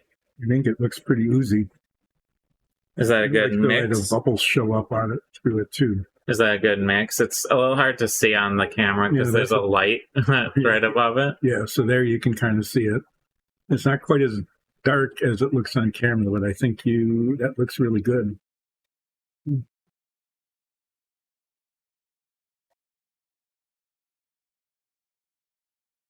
Just getting a couple of splotches up on the upper area to sort of sell the idea that it's bubbling out. Not well contained, right? Yeah.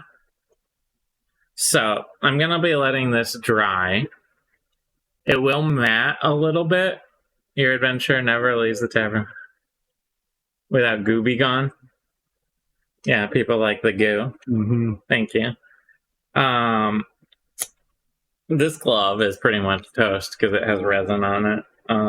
That's why I'm wearing it. So that will dry and matte slightly. And then my next thing that I'll want to do is put a little extra, a very thin amount of extra, the resin on top to return it to that sort of glossy state. But here's I'm trying to go around the light or else you'll just get a reflection. Here's our sort of gross Necromancer. And it does shift because it's still liquidy. You can see that. But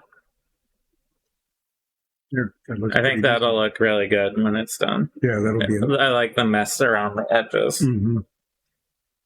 It makes it look bad. Like in a bad guy kind of bad, you know. And when we're done, we'll be able to assemble. So let me switch over now that gets back to. Okay, I'm going to do. One thing I can do is I can make tiny little bit of epoxy and glue the lintel in. Yeah, if you want to do that, that would be good. But first, highlighting and the parts of the sarcophagus here. So I'm thinking that for the relief, that this looks pretty good. Yeah, it is pretty good. Aluminum. I like the dulling effect because it is lead, not silver. And lead isn't as shiny as like a silver. That's steel. The dark aluminum is too shiny, I think. Yeah. I like the steel. Is that a black wash in the middle? Yeah, That's a little too inconsistent. yeah. And I think the brass kind of works. I worry that you're not gonna see it that much, but you can definitely give it a shot. Yeah, I can just put little spots in. In fact, maybe I'll just do Can that. I get one more? Actually, no. Now that my bear is roughly base coated, I'm gonna put it on here, and hopefully it will. So what I'm going to do is I'm going to use the brass, which you can barely see the difference of. And I'm going to use that with this tiny brush to put in the joints in the armor. There and there and there, around the knees, around the bottom of whatever that is, cuirass or something. Just where there, those kinds of spots. And if it doesn't show, well, it doesn't show, we can always try something else. But if it does, it might work out pretty well. I'm just going to use tiny little bits of it from the cap, actually. What I'm going to be doing is beginning making this brown bear different browns. Brown bear, like the elk, has a lot of just brown. But one thing about the different is that it doesn't, like the elk had like its side and back were just like very different, and the brown bear is more of a gradation from light to dark. So a lot of it is going to be the red brown, I think. Mm-hmm. And then I'm going to be doing a lighter over the top of that. So I'm going to start layering is where I'm going to be. So the red brown is this nice milk chocolate rather than dark chocolate compared to the, you know, miracle pill style melted chocolate paint, right? That I think every time.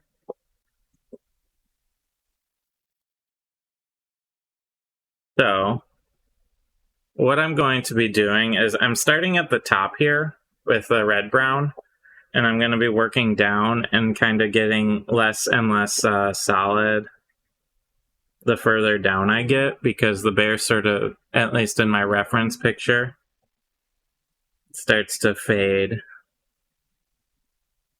towards darker brown as it gets down.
And I'm trying to start, this is early on in the bear's painting, but even now I want to start trying to build in that sort of fur look.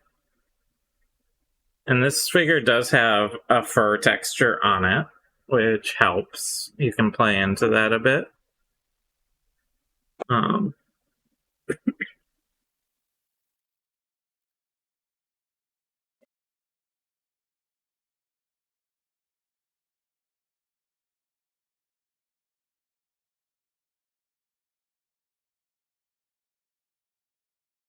Okay, well, what I'm going to do next, and I can imagine that I'm seeing the highlighting from the brass. You can imagine you're seeing it? Well, I can actually. It's very, very subtle, though.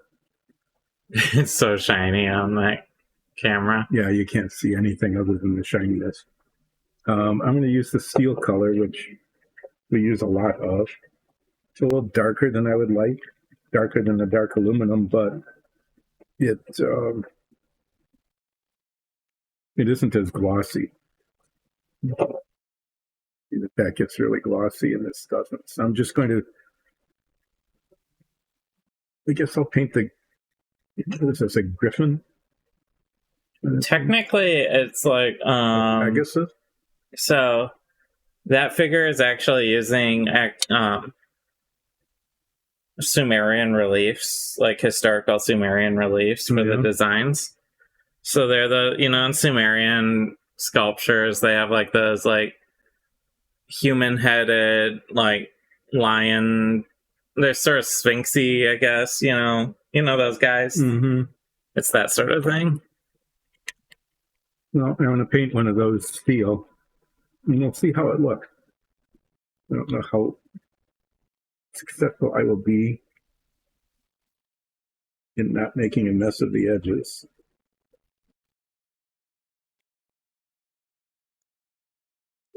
Paint in the cap than I did on the jar. So this color shift is quite subtle. It's mostly on camera.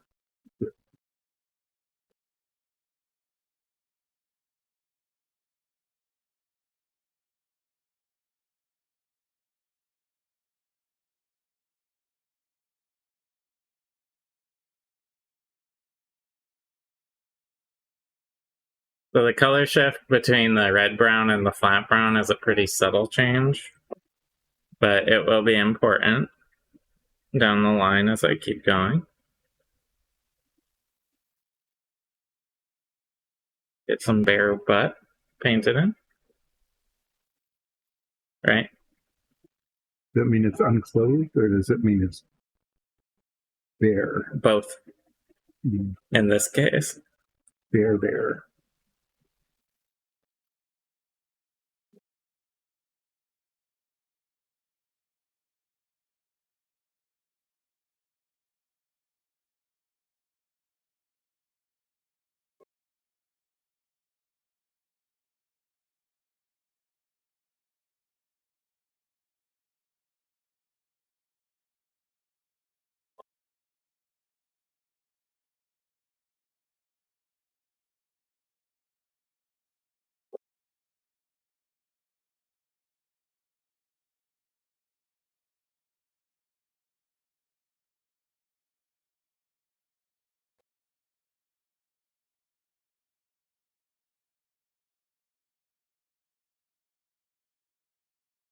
It looks like their front ears are a little on the darker side, so I'm not gonna put red brown on that.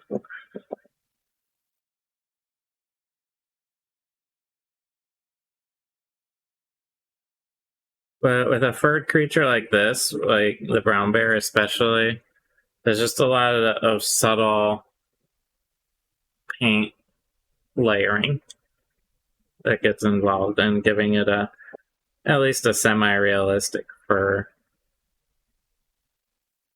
effect. Mm-hmm. Yeah, it's one of those things where you want it to be realistic, but you also want it to look good. Yeah. Not always exactly the same thing. So another thing I'm going to do down the line is darken up near the claw feet things with a wash at the end. But for now, that red brown will be pretty good. I'm going to take a quick look at my pool and see. Yeah, you're still pretty liquidy. The paint, the liquid water, the water effect that I'm using, it does take a little while to dry, but when it has paint mixed into it, it dries a lot quicker. Yeah. But the thickness of the application also affects it a lot. And a lot quicker means 1 day instead of 5. So this is you can barely tell, can you, that I put a red brown over the platform. Yeah, it's really, once it dries, you'll see it a little better. But it's a subtle effect. I'm going to be doing as this dries, I'm going to be doing a flat earth over the top of it in even less area. Because the bear I'm looking at is quite light. And I might end up doing something like a buff for the nose, like you were saying. Yeah, the nose seems to be pretty light. This one has its mouth open. So, while I'm waiting for the brown to dry, I am going to paint the mouth black to get in there. And then on top of that, I can paint things like tongue and teeth and stuff. But there's actually a lot of depth in the model's mouth. And I want the back part to be black. Because that's just sort of what your brain will expect and read when you're looking at something this scale. You know, technically it's probably pink, but you're not really gonna... If I do pink with a red tongue or something like that, or like pink with a slightly darker pink tongue, your brain's not really gonna start differentiating. So this is going to be a little more cartoony in that regard, but by putting in at least a base coat of black to build off of, it'll read as a mouth a lot more. Mm-hmm. Yeah, that's definitely going to be true.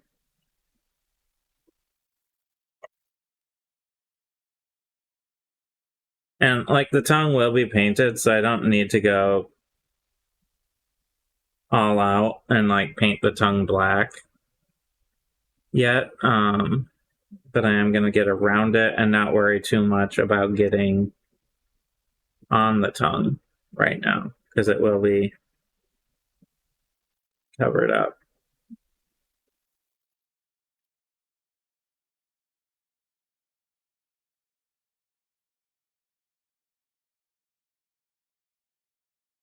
But what I really am trying to do is, this is a fairly detailed mouth. There's a lot of depth to it, and I don't want a primer gray showing way down in the back of the mouth or like the roof of it. So I'm just sort of semi-messily.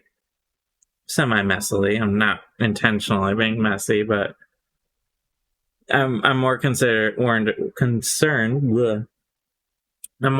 about coverage than I am, getting it quite exactly right. Go all out and there. So right now the mouth is just black. That'll change drastically later on as I do the face, but I want to get that filled in.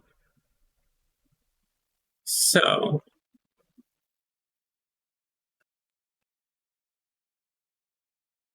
flat earth. Checking my bear. The drawing's coming along. That's looking pretty good. Yeah, that's okay, isn't it? Yeah.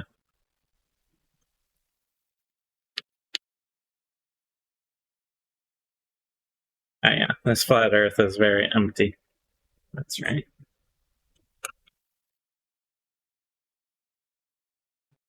Paint inventory again.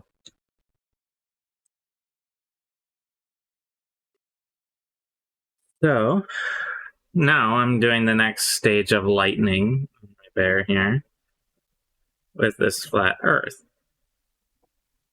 And I'm not going to go quite as far down as I did with red-brown either. Okay, well that's what one of those sort of chimera things looks like. I'm going to do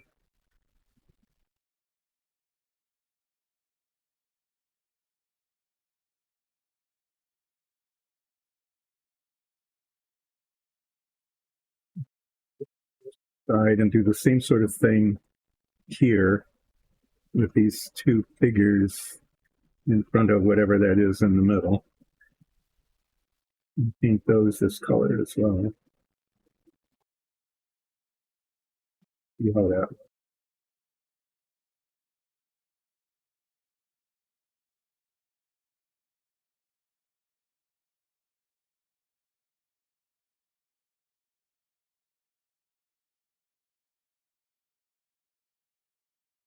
The edges are a little bit harder to see. The relief isn't quite as deep. Raised up just a little bit. The amount of fur texture on this, I think I might do a light umber on a fair amount of this bear. Just very carefully. To sort of seep into those darker spots.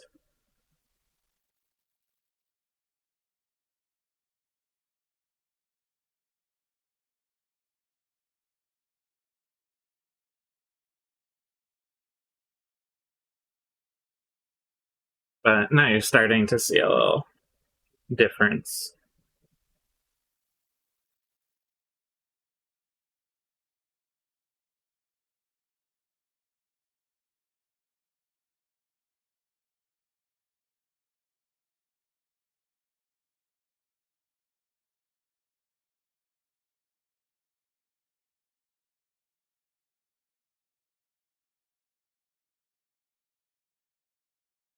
The detail in this is going to need a little touching up because this can't quite be certain what it is and where it isn't. Not bad though. I'm getting a little rattling from the pool because there's a magnet in the bottom of this handle. And the magnets in the base of the pool were responding to its proximity. Kind of funny.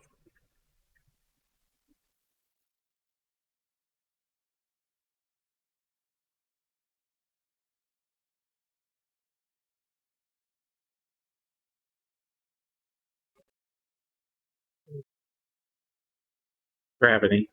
Run away, huh?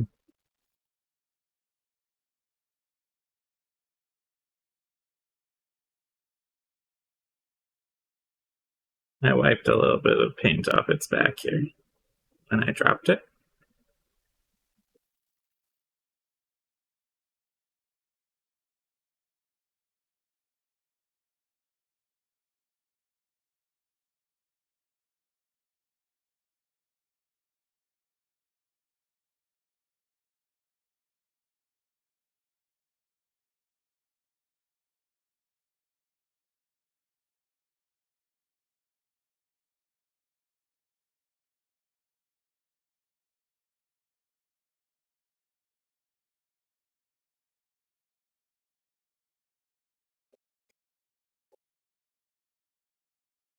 Or you can turn into a bear now, so it's good to have this. Yeah. Yeah, it is. It's a higher challenge rating, so she couldn't before. But after we leveled, and do a bear now? Yep. Yep. So which will be more useful, the bear or the elk? Honestly, I kind of prefer the elk. The bear has a little more health. And its damage output is technically higher. But if the elk gets a charge attack, yeah, those have been. It can put out a ton of damage. And another advantage of the elk is that the elk has a movement speed of 50 rather than, I think, the bear's 30. Yeah, that makes a big difference. So maneuverability around the battlefield's a pretty big deal. So I'll probably, unless we're in like a closed quarter setting, I'll probably more likely be turning into the elk.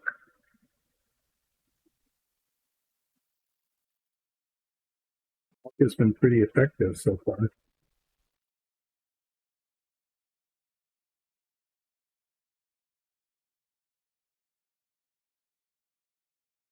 Apparently, I just paint wildlife, though. It's lately how it's been. in doing washing. Yeah. Well, we just got that whole pile of Wildshape. Wildshape animal figures. Mm-hmm.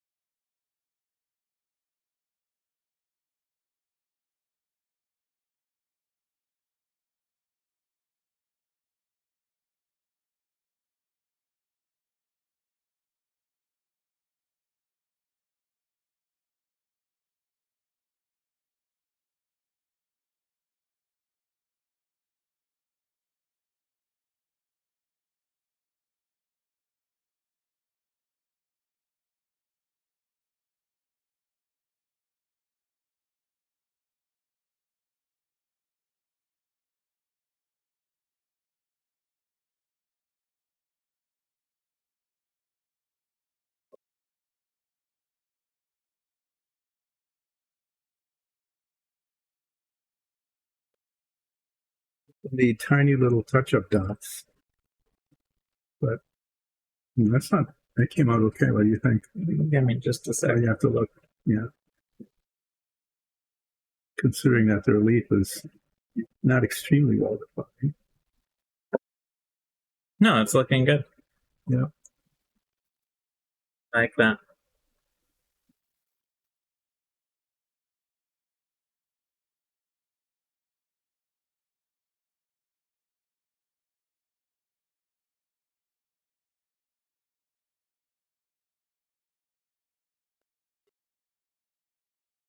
What do you think of the bear? See, when that's the color's really showing much better now, the contrast. As I add in the lighter. Mm-hmm. Between the top and the bottom. Mm-hmm. That's working much better. Well, it's all an additive process.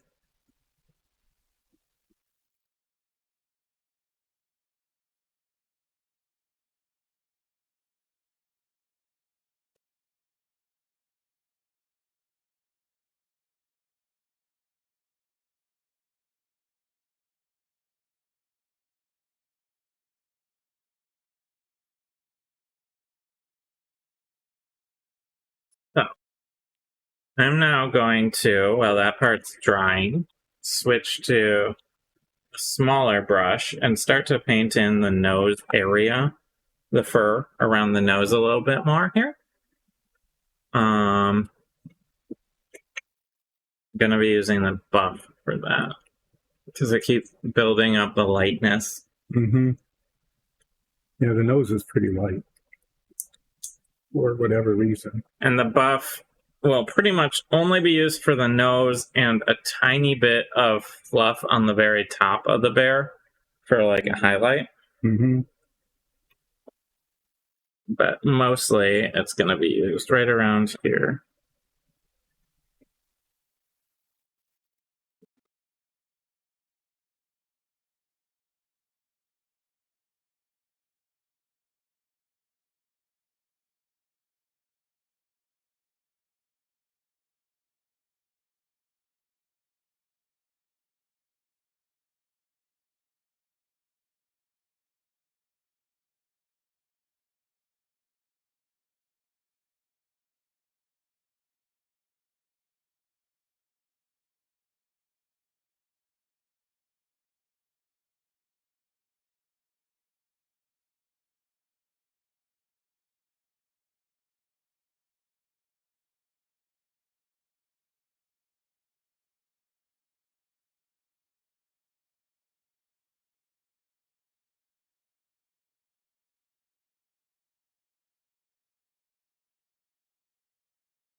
There'll be some painting around this, but I want to get the general area painted in first.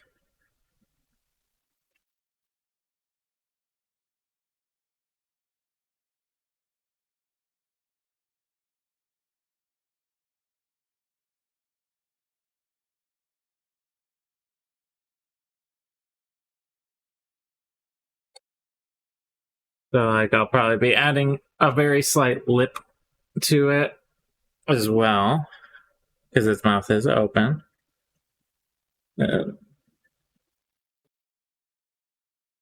Sorry, you can't really see this. I have to turn it upside down.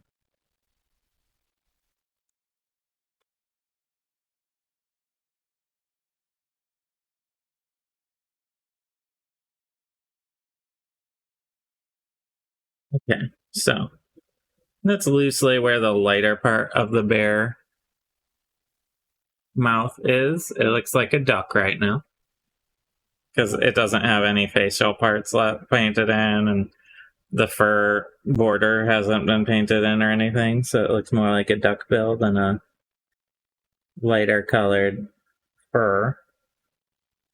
But that will change, so don't worry. I was worried there. Were you? Yeah, so thanks for letting me know. Well, if owl bears are okay, why not duck bears? Right? You know, I hadn't thought of that, but Ducks are scarier than owls. it can be.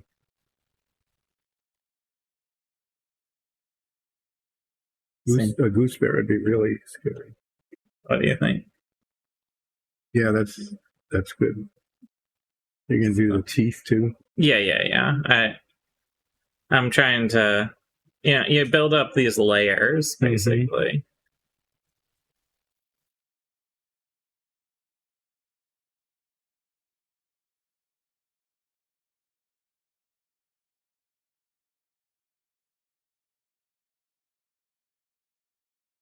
But the bear is coming along.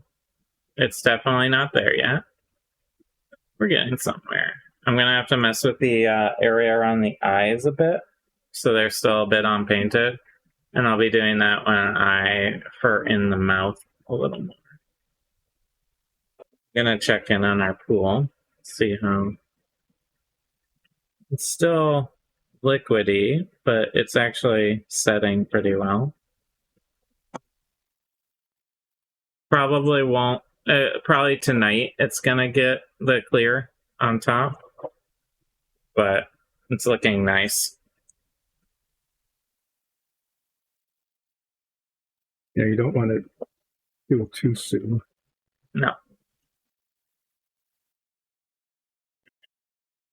Get my brushes clean.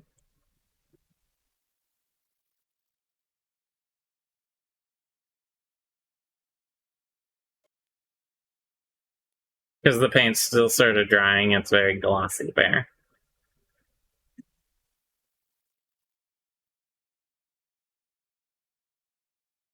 So my process is going to be, I'm going to do the eyes and the fur around the mouth. Not the actual eyes themselves, but like the fur around the eyes. And then the eyes will get painted on top of that. And then I'm going to get the fur around the mouth. Then I'm going to be doing the teeth and, well, the tongue first, probably. I don't know. It's a very delicate model in terms of detail on the mouth. So I need to get the tongue, probably, and then the teeth, and there'll probably be a little back and forth there. And putting in a little bit more of a lip on it. And as you found, getting the face of the animal in is important. Tiny little details make a big difference. So I'm leaving the body alone for a while because that has a lot of drying to do. And there'll be work on the claws and feet down the road. But maybe I'll get the tongue on. I'm going to use this Scarlet Red, and there's actually a little, as I opened it, a little drip came out the top. So I'll just use that. Right? Yeah, it's like I'm just using the little spots of paint from the top of the cap here.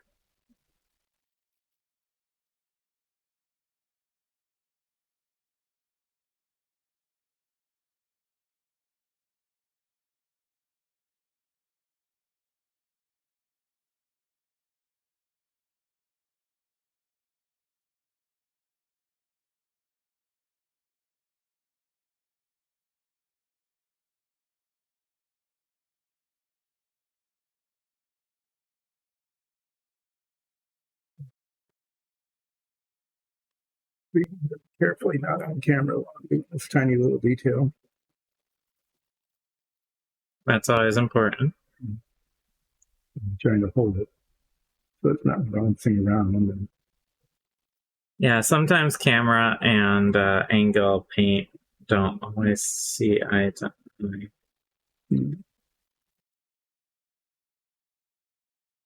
Okay. So there is the tongue. That. Right.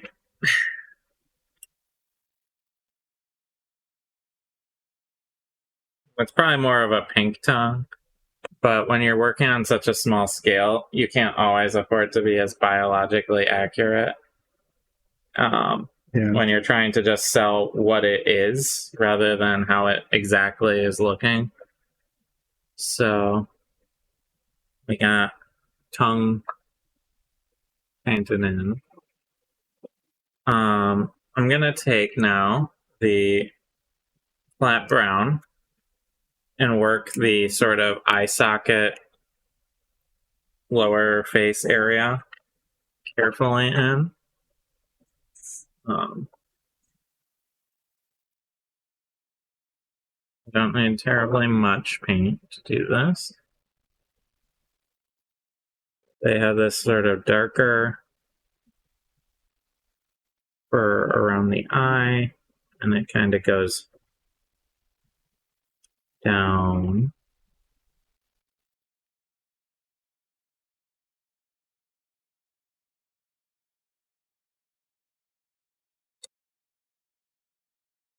A little hard because the bottle is mostly empty, so I'm really having to reach the brush down.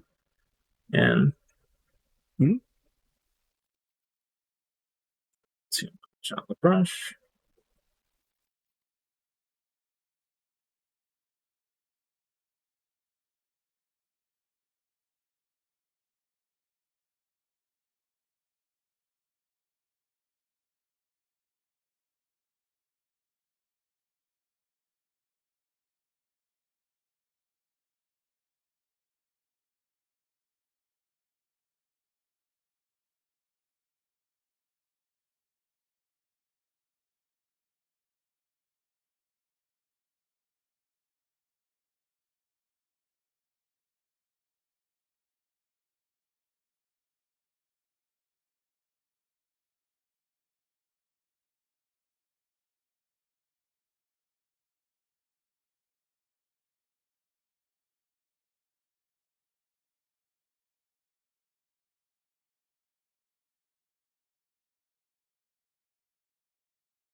I'm breaking up some of the flat line because you don't really get that with fur.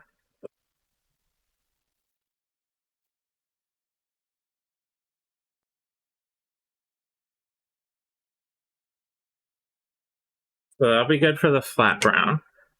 And then I'm going to go back to the flat earth to go over that and lighten up that darker area a little bit, but not all the way. Right now it's like got like kiss makeup on because I haven't lightened it back up yet.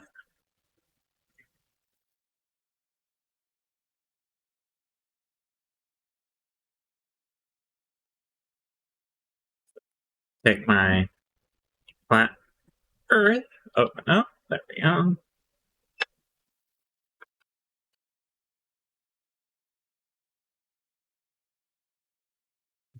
This and it comes in on this side here.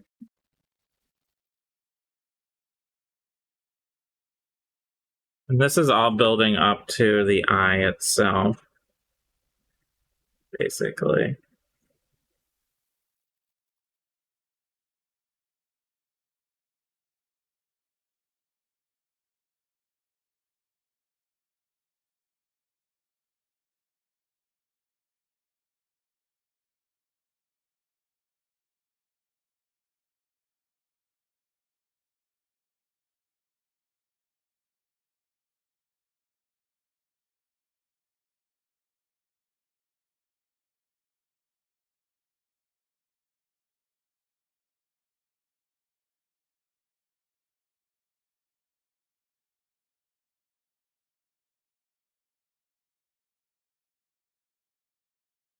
Kind of creating the socket areas where the eyes are going to sit.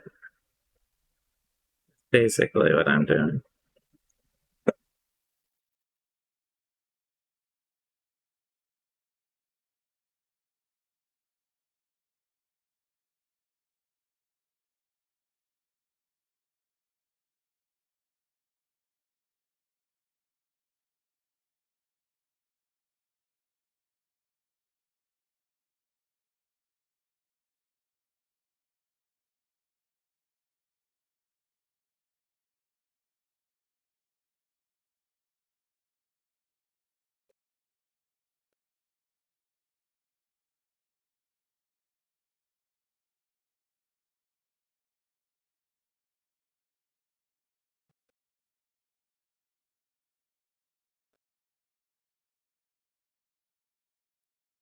Obviously using very small amounts of paint here to accomplish that.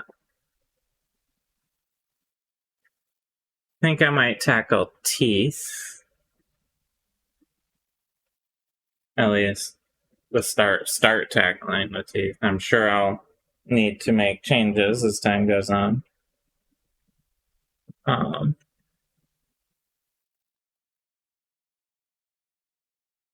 grabbing the ivory, which is not a white, but sort of a creamy off-white, to avoid being too out there. And I want to control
and I have to touch up the tongue.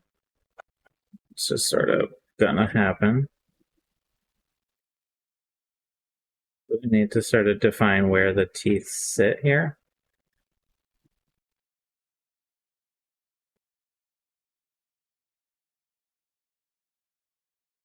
Then there'll be a cleanup process that happens after that. Ooh. This is very, very tiny model. Mm-hmm. I mean, it's a big model, but it's really tiny features. This is a little messy, but that's okay, because I'm going to come back over it. Okay.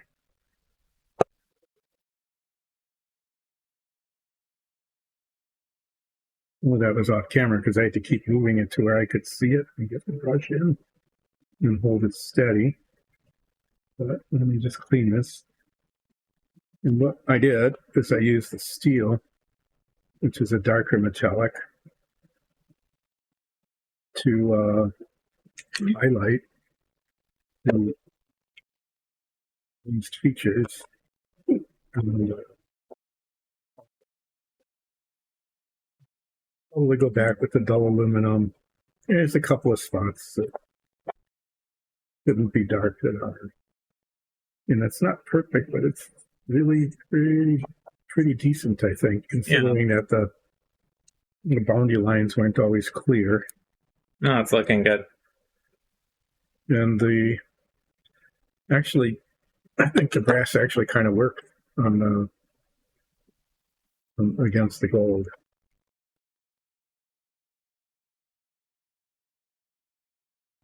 You can't really see it. I can't tell. Okay, well, I know what I'm looking for, so I can see the difference. But I'm not sure I want to mess around with the gold thing too much. That's fair. Yeah, because it doesn't tarnish really, right? So there. Yeah, so let that sit for just a bit and stretch my back because that was kind of leaning over work.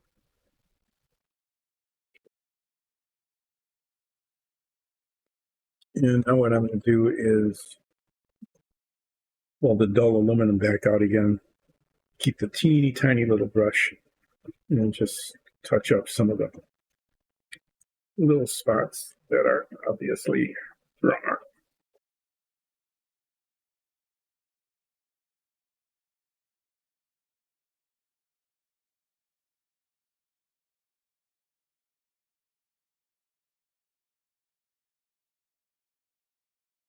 I'm putting the lip in.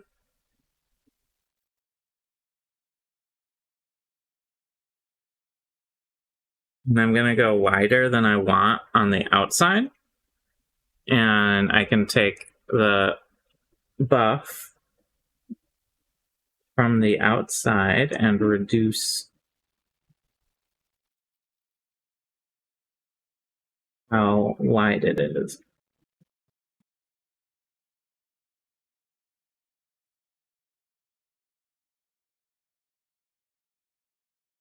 After it dries.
This bear is really yelling. Yeah. Good. Still got good teeth. Pretty good. I'm gonna do a little, as I sort of get a sense of the shape of the mouth. There's some little bits I want to clean up or add.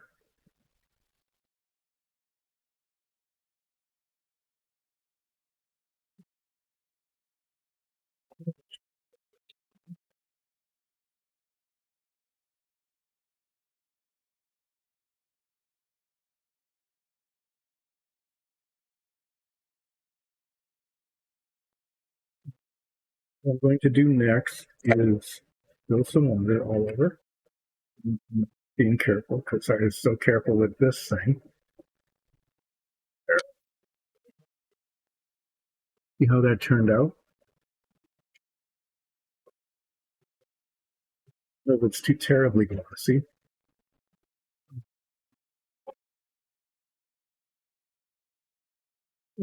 That looks okay.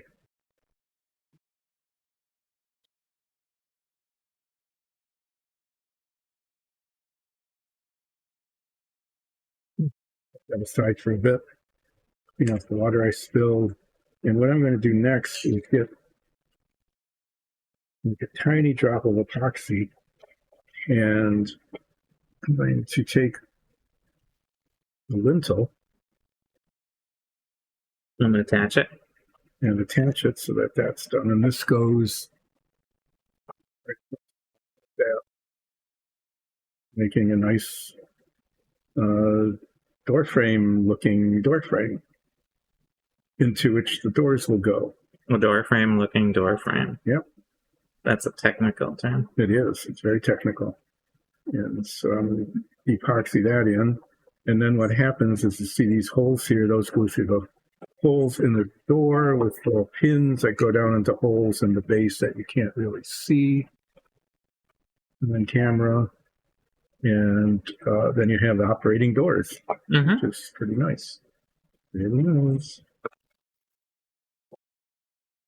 This little piece of paper here that has no other use at the moment.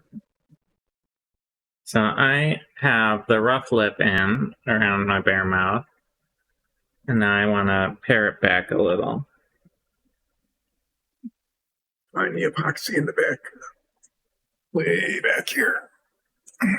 Especially around the top.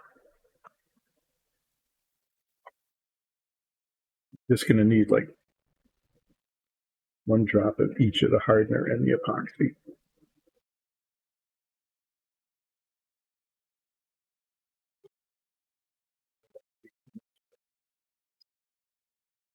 As small as it gets.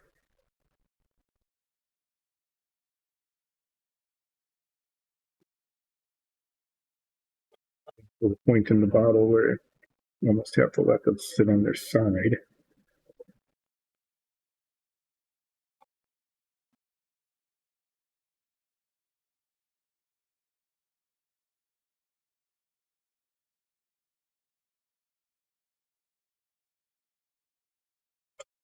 And so the epoxy just goes on both edges here. Never really sure where the contact points will be, but you want to make sure that the epoxy is wherever they turn out to be. And generally, even though it's a small contact area, this is pretty strong stuff, so it'll hold. As long as you don't go prying it. Yeah. Well, yeah. Intentionally. I mean, if you drop it onto a hard surface or pry it off, oftentimes anything will break that way. Push that down. And what I want to do is line it up in the back here, because that's obvious. Going to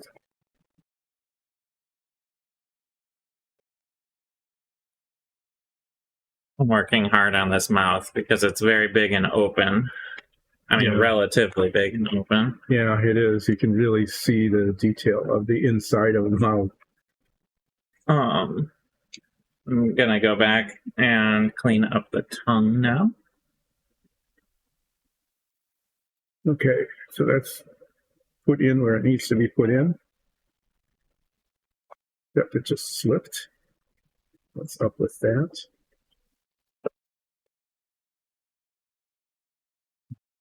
It doesn't really want to stay where it needs to stay.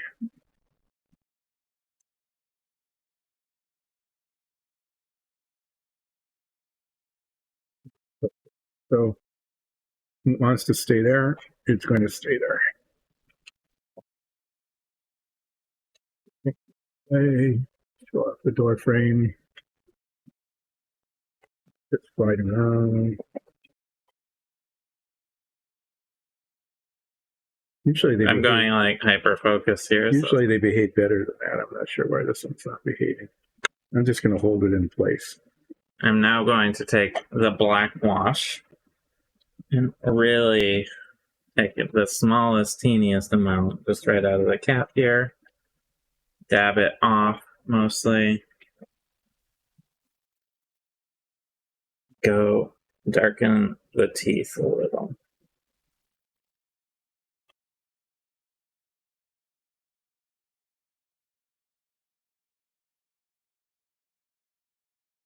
You're going to get to watch me hold this in place for the next couple of minutes until this sets up enough to hold on its own.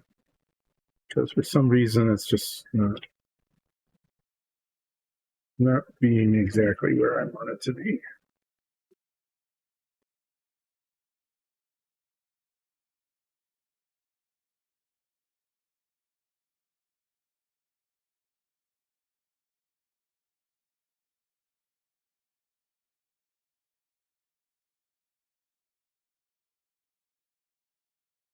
Looks like it's moving on its own anyway.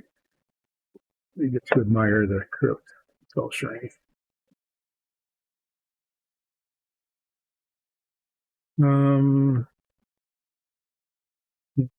45 minutes left. What should I do? I could work on the rat. Here, why don't you keep working on your rat? Yeah, I mean, why not? I'm very focused in on a bear mouth. And you should be. So I've got this little rat. Yay. Needs to be made. I don't know. I need to touch up the tail. Move the toes. Do a little bit of shading around some of the high points. Do something with the little rat face. I'll have to somehow get little tiny eyes on there. And it looks like I need to put the gray coat back on because it didn't cover. Weird. Nothing really worked on this last time I worked on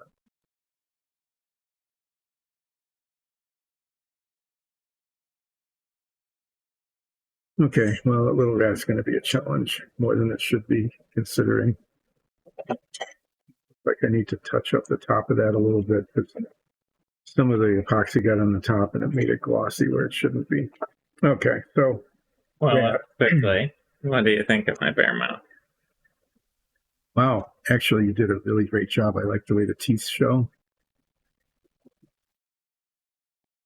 Yeah, it looks really good.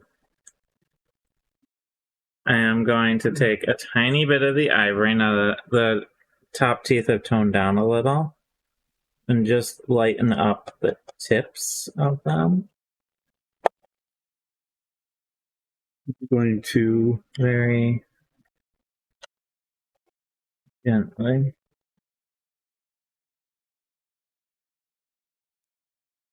I'm using a tiny little brush. I'll use it a little more. And touch up the tail. I got green on it when I put the green base on. Now I'm going to put in some eye sockets. Grizzly bear, brown bear eyes are like brown, like all the way.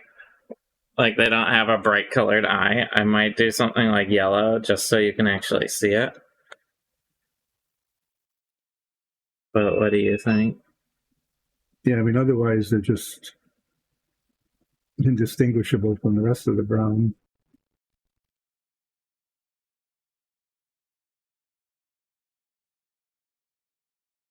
So I'm taking a black and putting in the socket where the iris is going to be.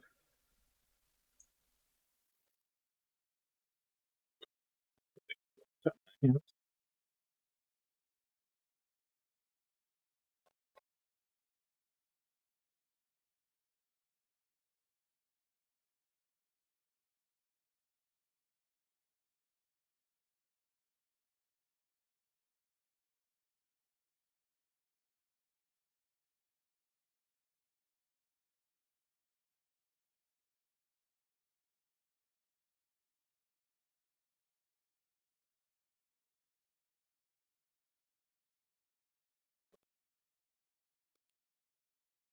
Also thinking I'm gonna take the flat earth and clean up the fur around a little more. Well, now you can clearly see the little rat tail.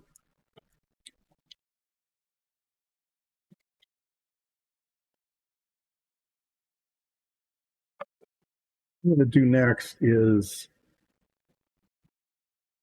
try to put, should I put red little red beady eyes on it?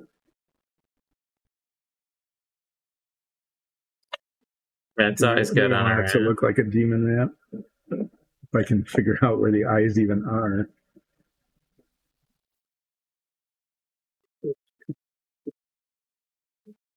So what I'm going to do is put some tiny little red dots there. And then since I have to do the gray again anyway, I'll probably push the paint back into it. Let's see. There's some red over there. The scarlet's here if you want. Yeah, I'm going to do the bright red. All right. I'm almost tempted to get the gloss out, but... Which is under the mouse. Is it? I think. Yeah. Why not? All right. Let's go all out and put tiny little dots of red where the eyes more or less are. So I've been going all out on the face here lately. Yeah, you really did an amazing job. I haven't done the nose yet. That is why it looks a little funny. You might have been looking at like, that looks pretty good, but there's something really weird about it, and it's because it doesn't have a nose. So I'm going to take the black and put in the nose, and then I will be... I need a magnifying glass. I could have stuff where these eyeballs are.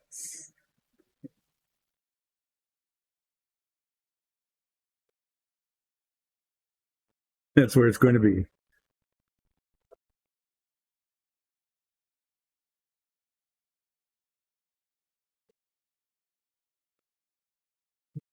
That goes is where the eyeball is going to be.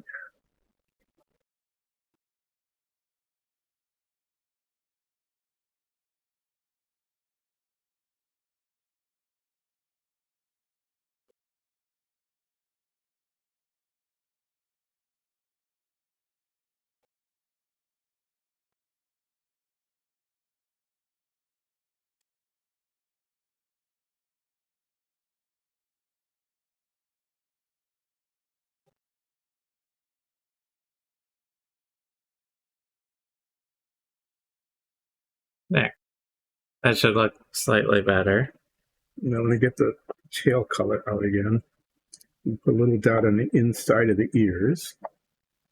So I think that's traditional, isn't it? To have the inside of the ears be kind of a light color. Yeah, it's like Remy.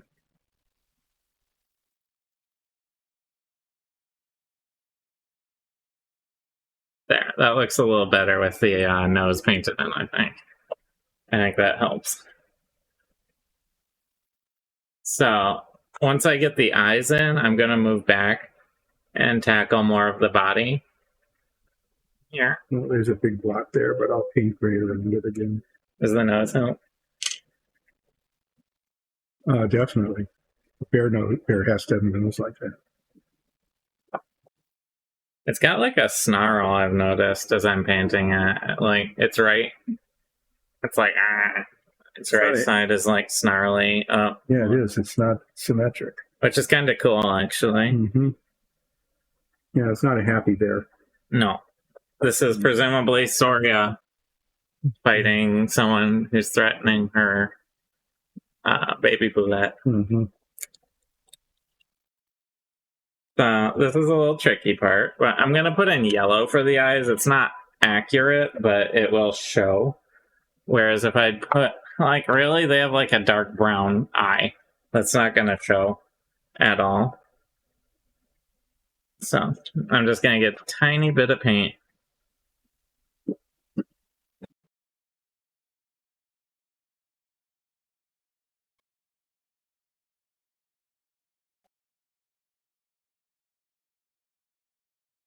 Try to fix the ear here. And all the little spots that somehow didn't get gray before.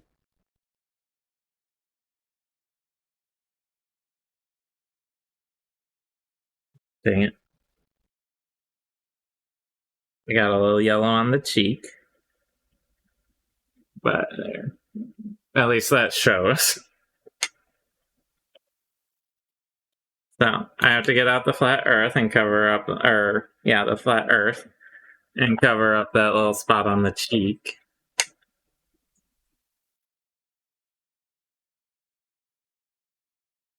And then I'll probably tackle the body.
Okay. I think my bare face, it'll do. Yeah. Mm-hmm. It looks, yeah, I mean, it looks really good. The yellow eyes give it kind of a like demonic look. Well, if I put brown in there, they'll disappear. They'll disappear. This really sells it as eyes, I feel like. So, a few things I want to do. I'm going to take my red brown and I'm going to paint in the ears a little bit because the ears are supposed to be on the darker side, at least on the front, according to my miniature. Well, not my miniature. I'm painting a miniature. According to my reference picture, there's a darker ear. And it kind of slopes down the head a little. It's like a darker ear that kind of has like a little fur line that goes down along that. And I'll probably use a wash to darken these in further.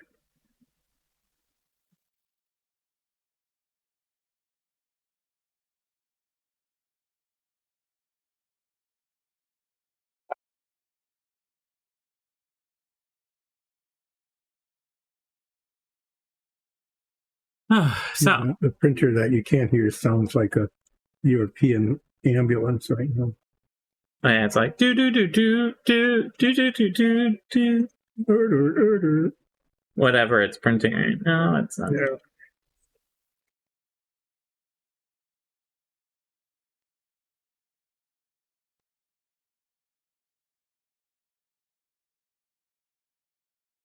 I guess I'm going to end up using maybe a black wash to do the highlighting. I was thinking of actually using the darker gray color, but just do the black wash. And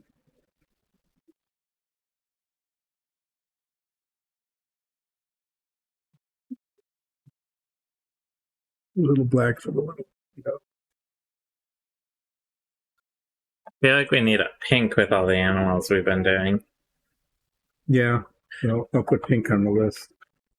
I can get pink. We'll be done with the animals by the time we get it, but that's all right. Mm-hmm. So I'm going to now be going back along the body with the red-brown and darkening in areas where the fur should be slightly darker. Now that I got my face and base coat in. I'm not going to use a big brush for this. I want to control my volume of paint a bit here.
There will also probably be an umber wash that gets applied to a fair amount of the body. And not like a over-the-top way, but, you know, just to help enunciate things a little. Take that off and put this on a folder. And they'll probably be doing a black wash right down around the paws, but not much past like where the wrist equivalent is. Oh yeah, right at the top of the paws there. They're really pretty dark for some reason. from like the wrist or ankle down. Mm-hmm. And then there's it's almost like a fur coat. Yeah, is that the black wash there? Yes. And then you like half a drop of it, which I will get by splattering it out by opening it. Okay, so what I'm going to do is take black wash, tiny little bits on my brush, and try to highlight things like Things. Stuff. And hopefully not just make a mess.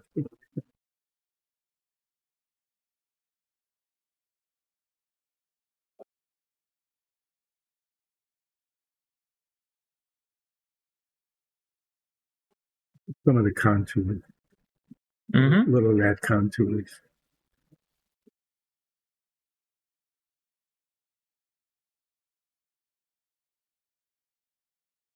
Toes. All that fun stuff.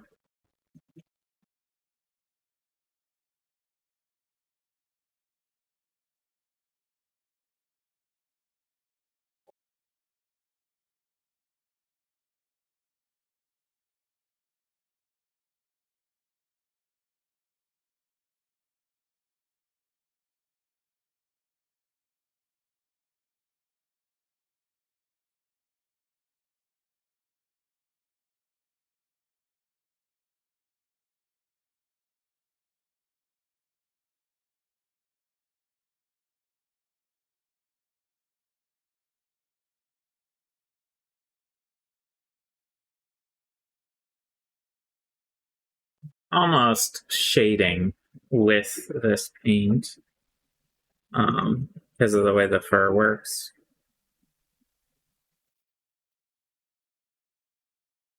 The areas where you want it darker, I'm kind of toning down and working towards a finished piece.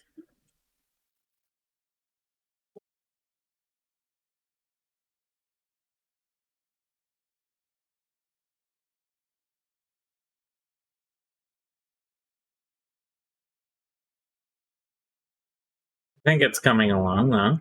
There. Yeah, it's looking really good. You know, the you see you're doing like a little sort of saddle in the middle. Hmm? Yeah, the color saddle. The color gradation is really good. You know, there's not much of it, but Work with what you have, right? mm-hmm.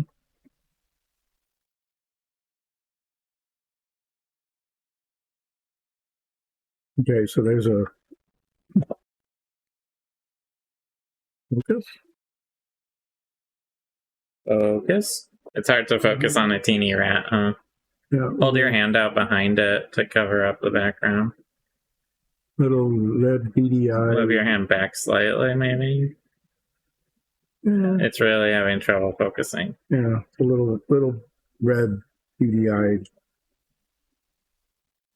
kind of fuzzy looking rat.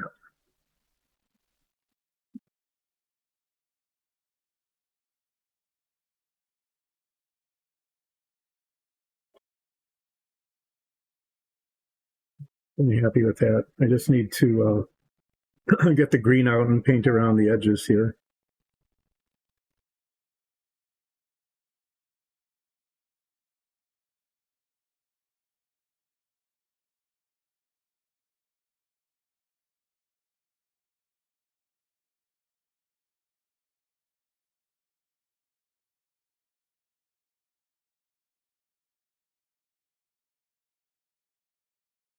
Yeah, that's okay. I'll close that up. So, Get the green out. Finish up the stand. I want to work on highlights now. So, on the very tippity top here, and maybe a little on the tail, where it's going to be the lightest, I'm going to use the buff, which is what I used for the bear's face. So it will look cohesive. Just getting this body all built up and looking appropriate. I don't remember what color I used. I think it was the deep green. Deep green, or yeah, there's a lot of like deep green, flat green, forest green, or something. Dark green. That's the deep green. Really not much difference among them. It's going to be this color now along the edges. And if it doesn't match what's on the top, then we'll paint the edges over again. You need to get the slightly larger brush out now. Getting your hand cramp. That's not necessarily very good. So this will look much better with the edges painted.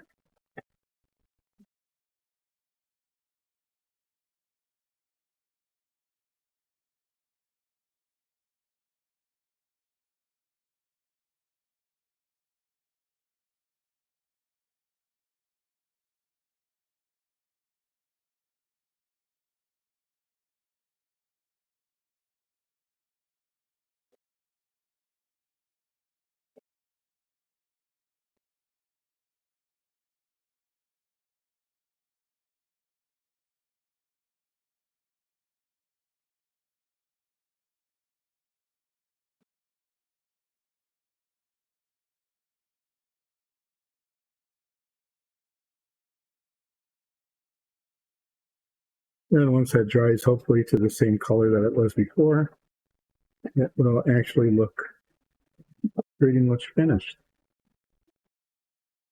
And then we'll have a rat. In case I turn into a rat. Mm-hmm. I mean, we have, like a half dozen rats? But those are giant rats. They're like 3 times, 5 times, almost 10 times probably the size of... Yeah, this one is only like a couple sizes bigger than a real rat. But if it was much smaller... There are pretty big rats. Mm-hmm.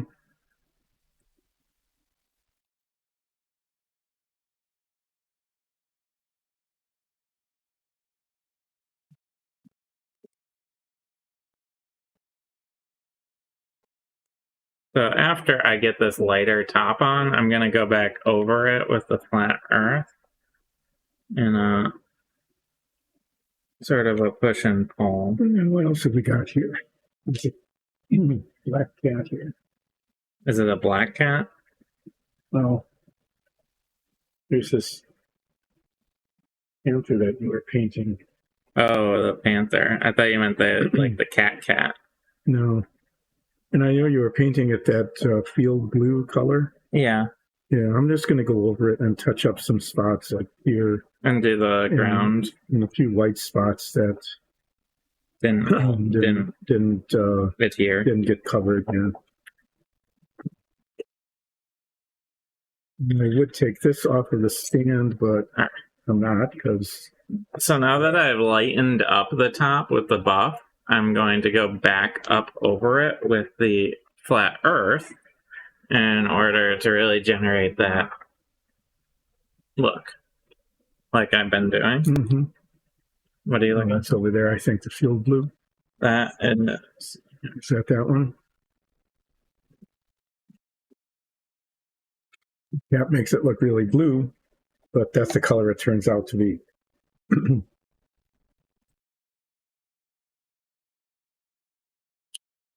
And still hold it on the base because that hasn't been painted yet. Oh, this is almost gone. I think we have another one. Yeah, I'm sure we did. There's just some spots that didn't get painted before. Because with these darker colors, as we have seen over and over again, there will be little spots that are left uncolored.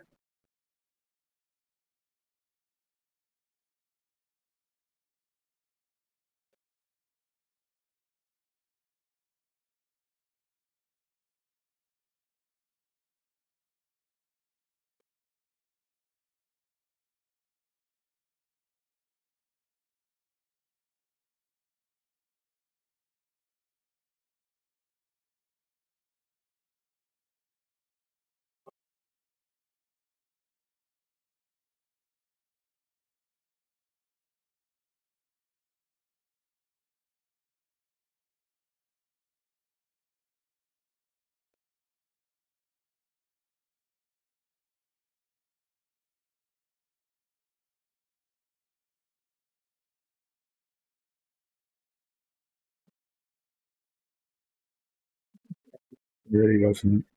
Yeah, because the paint, it was blackwashed over the. I'll just repaint it.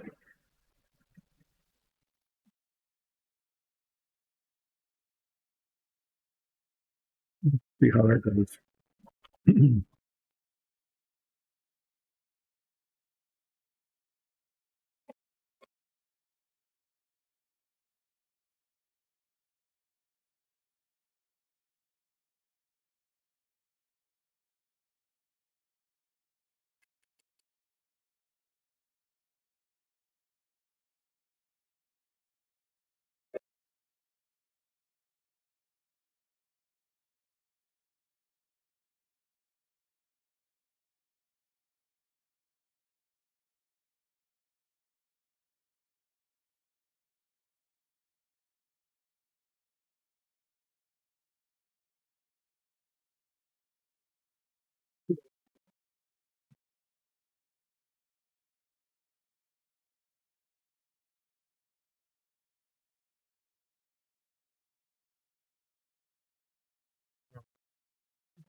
At the spots that you're touching on.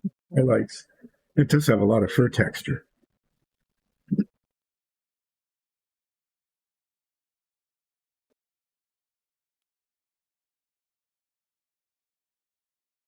I'm going to make room in my work area here. Pushing much stuff out of the way so that we can set up the Necromancer Lair.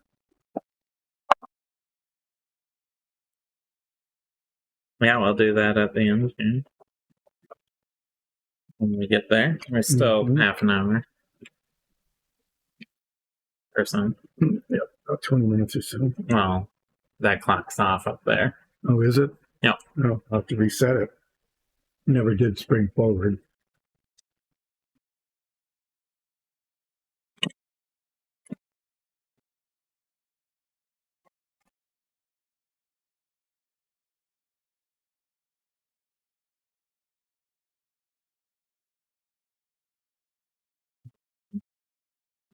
Yeah, the looking rat. I think that's okay because it's a rat.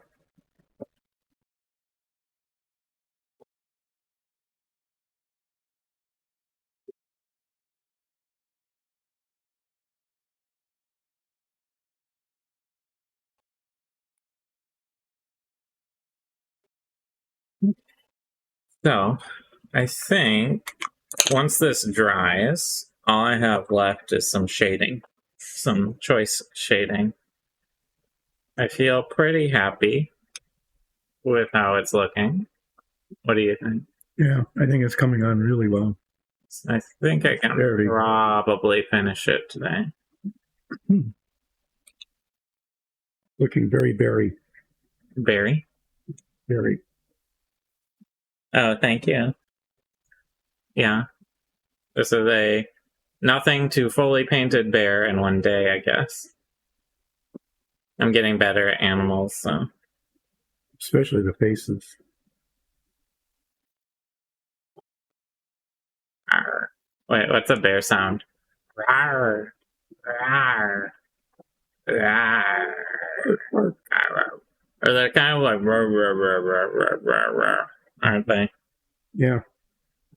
Or it's hey, boo boo. Or it's like a really big roar. Yeah, but beginning of basket. It's either like rawr, rawr, rawr, rawr, rawr, or a big roar. Nothing in between. Mm-mm. Bark, bark.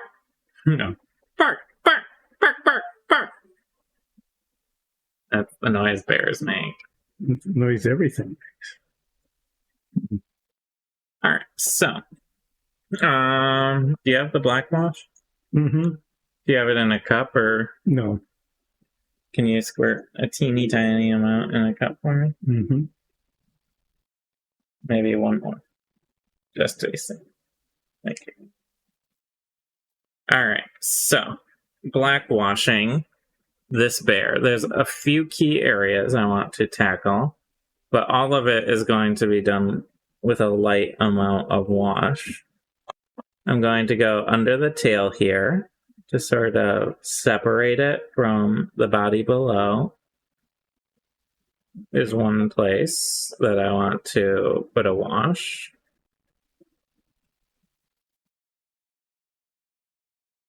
Like so. It just pops it a little more.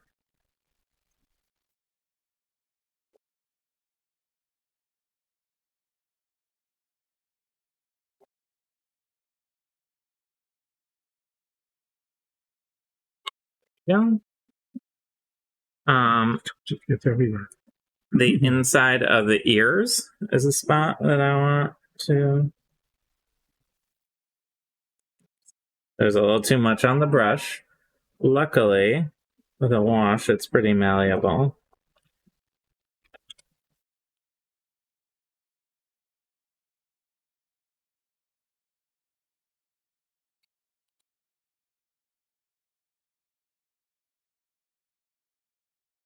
Go back over that spot that's spilled pretty easily.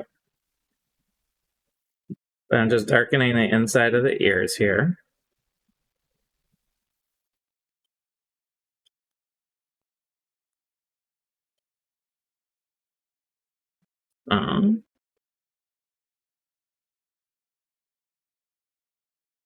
Other than that spot I need to clean up. That turned out okay.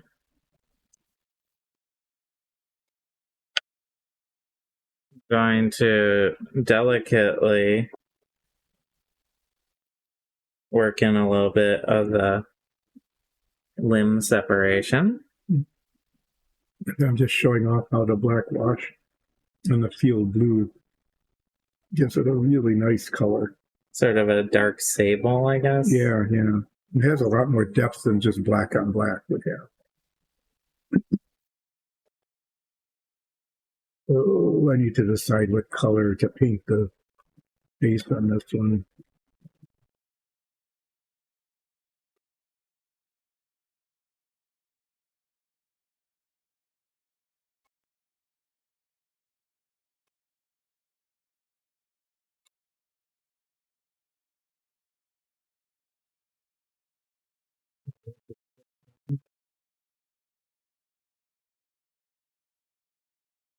Sure. Probably something in that like craggy rock color. A bark bard. That's a good idea. A bark bard? Mm-hmm. The bard sing only in What? a bard sings, but only in barks. Oh. Kind of like the meow mix thing for cats, Uh-huh. Yeah. but barking for all sorts of, all animals. All non-cat animals. They all bark.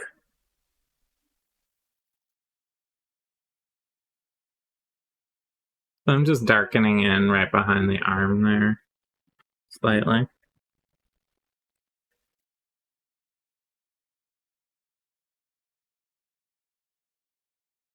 Use this color, which can be highlighted with number watch thing. And this one's pretty much dead, isn't it? Which one? The splatter thing. Pretty low. Yeah. I've been using it because I only need it in smallish applications, but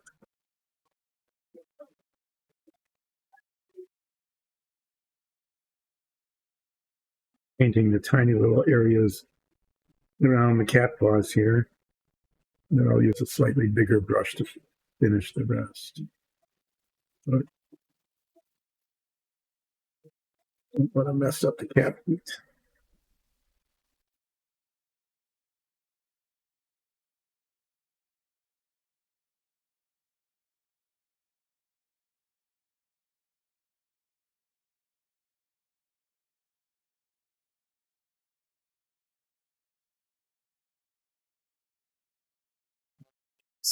and I'm not quite sure how much I actually want to use on this, but I want to get like this, just a little like hint of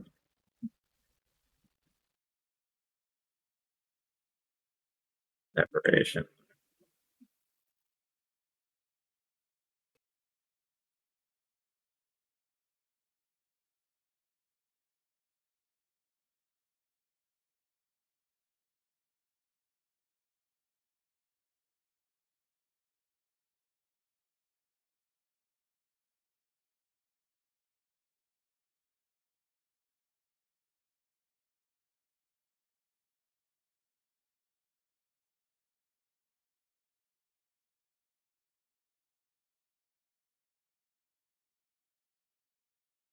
You have the flat earth right now? Mm-hmm. I'll need a little.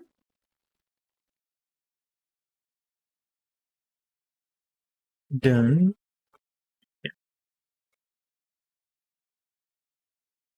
Get a small amount.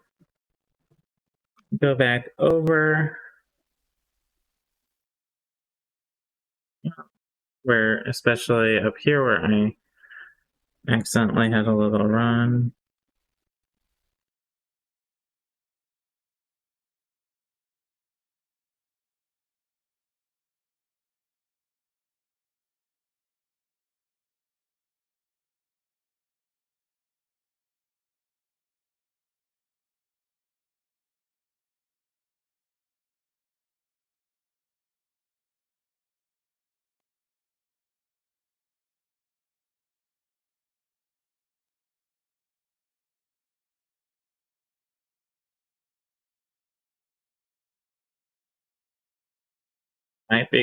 I might call it good on this bear.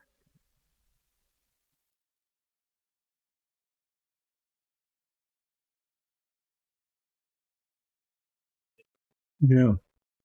From here it looks really fine. I like the little touches on the tail and around the face.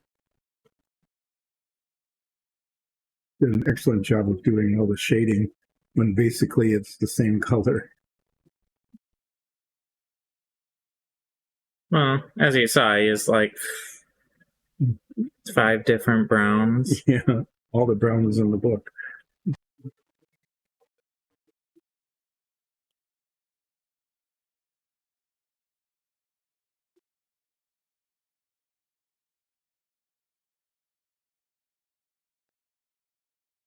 I'm using this brown, not because in and of itself it's the best brown color, but because it'll take an umber wash pretty nicely. And then because the base has a lot of texture.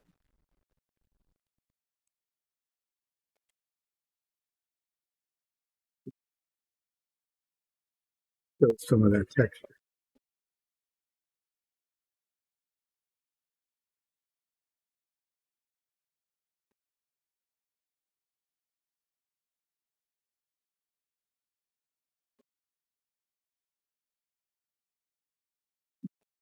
Into the cap is getting viscous and it's pulling away from the primer.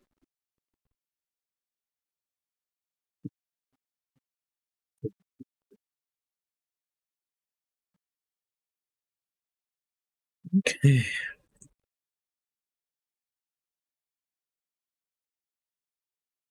I think that after today we may as well just toss what's left of. That Yeah, flat earth. yeah, toss another bottle. It's three bottles we've been able to toss this week.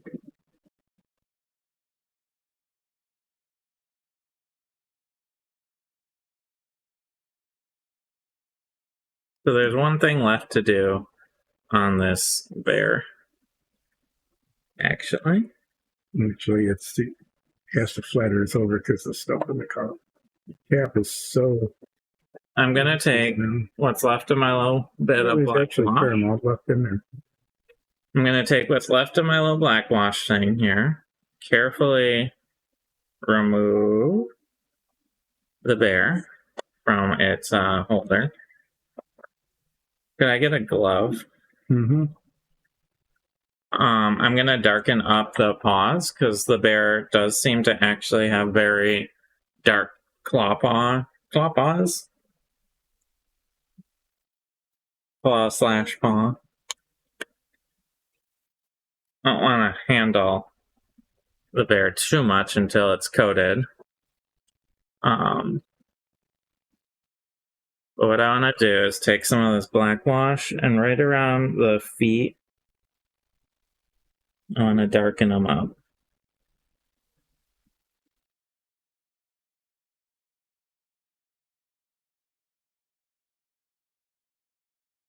So I have the added benefit of sort of separating the toes as well. But the bottom of the bear definitely seems to be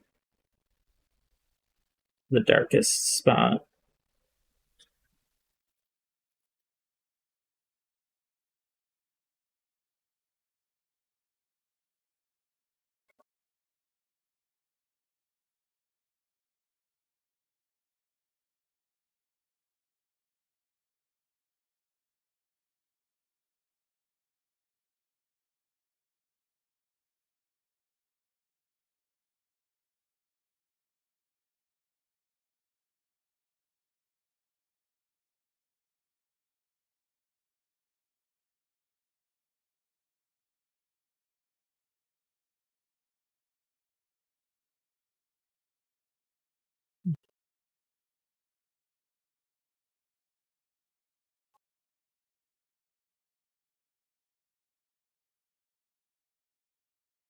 Still a bunch of pigment in there, but it's hardly any solvent, and so the viscosity of the paint is getting Chunky. yeah. That's pretty shiny, but when that dries, it'll flatten out, and we'll be able to put a really nice umber wash on it. All right, so I am gonna call this bear finished. Okay. I'll take some pictures of it. Peter, what do you think? Yeah. I think that bear is finished, and I like the way you highlighted the fur texture on the top. All right, so bear will be set aside for the moment to dry. I'm going to take a quick look at my pond. Yeah, see, that's set up pretty well. It's not shifting anymore. Yeah. But it's also, you can see, becoming more matte where the paint is up near the top. So, one thing I'm going to want to do for that, honestly, I think I can put the next clear coat on it if I wanted, but I'll wait until the show's over. It's just pouring a little more clear on it. Mm-hmm. But let me assemble the Necromancer Lair. Let's do that. Get this stuff out of the way.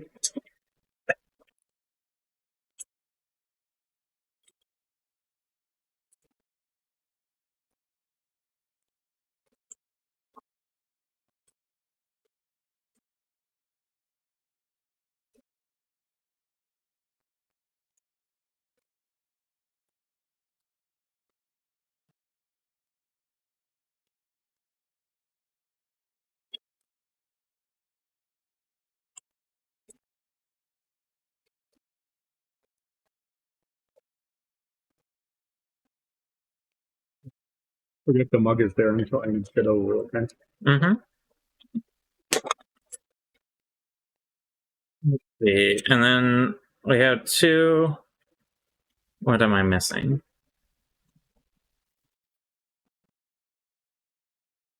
We have two stone floors. Yeah. Where do they go? I don't have enough walls for them. I thought this was the layout. It is. Well, we have two extra stone floors here. Yeah, I'm not sure what those are for then. Because that's pretty much it here.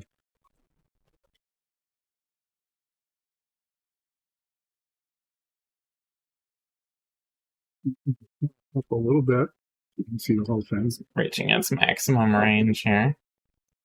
I feel like the tomb we might want to darken a little. It's very glossy, very shiny. Yeah, it is. And the doors will go into the door frame here. If we wanted to, we could use that. We could try that matte spray to see how much it mattes it down. Mm-hmm. I was going to test that on a less important piece first. Well, yeah, we'll test it on something else first. But this is basically our Necro layer here. Because I feel like, you could take these two and do this, but then you need... And you've got a gap there. But then you have a gap. No, I'm pretty sure that's it. I don't know what the floors... And if you wanted to expand out the front, you'd need two more walls. Like that. So either we're missing some walls. I might have not grabbed all of them. I thought I did. Or we have two extra floors. Yeah. We'll refer back to our original. I'm somehow thinking that there was more room in front of the pool. Maybe. That there might have been two extra wall pieces there. So it's a little hard to see because of the light. The pool is looking pretty good. And I'm going to give that a little glossier coat so it has a nice finish. All right, so I think we're going to end there today. We have made, to recap, we finished a Jaguar.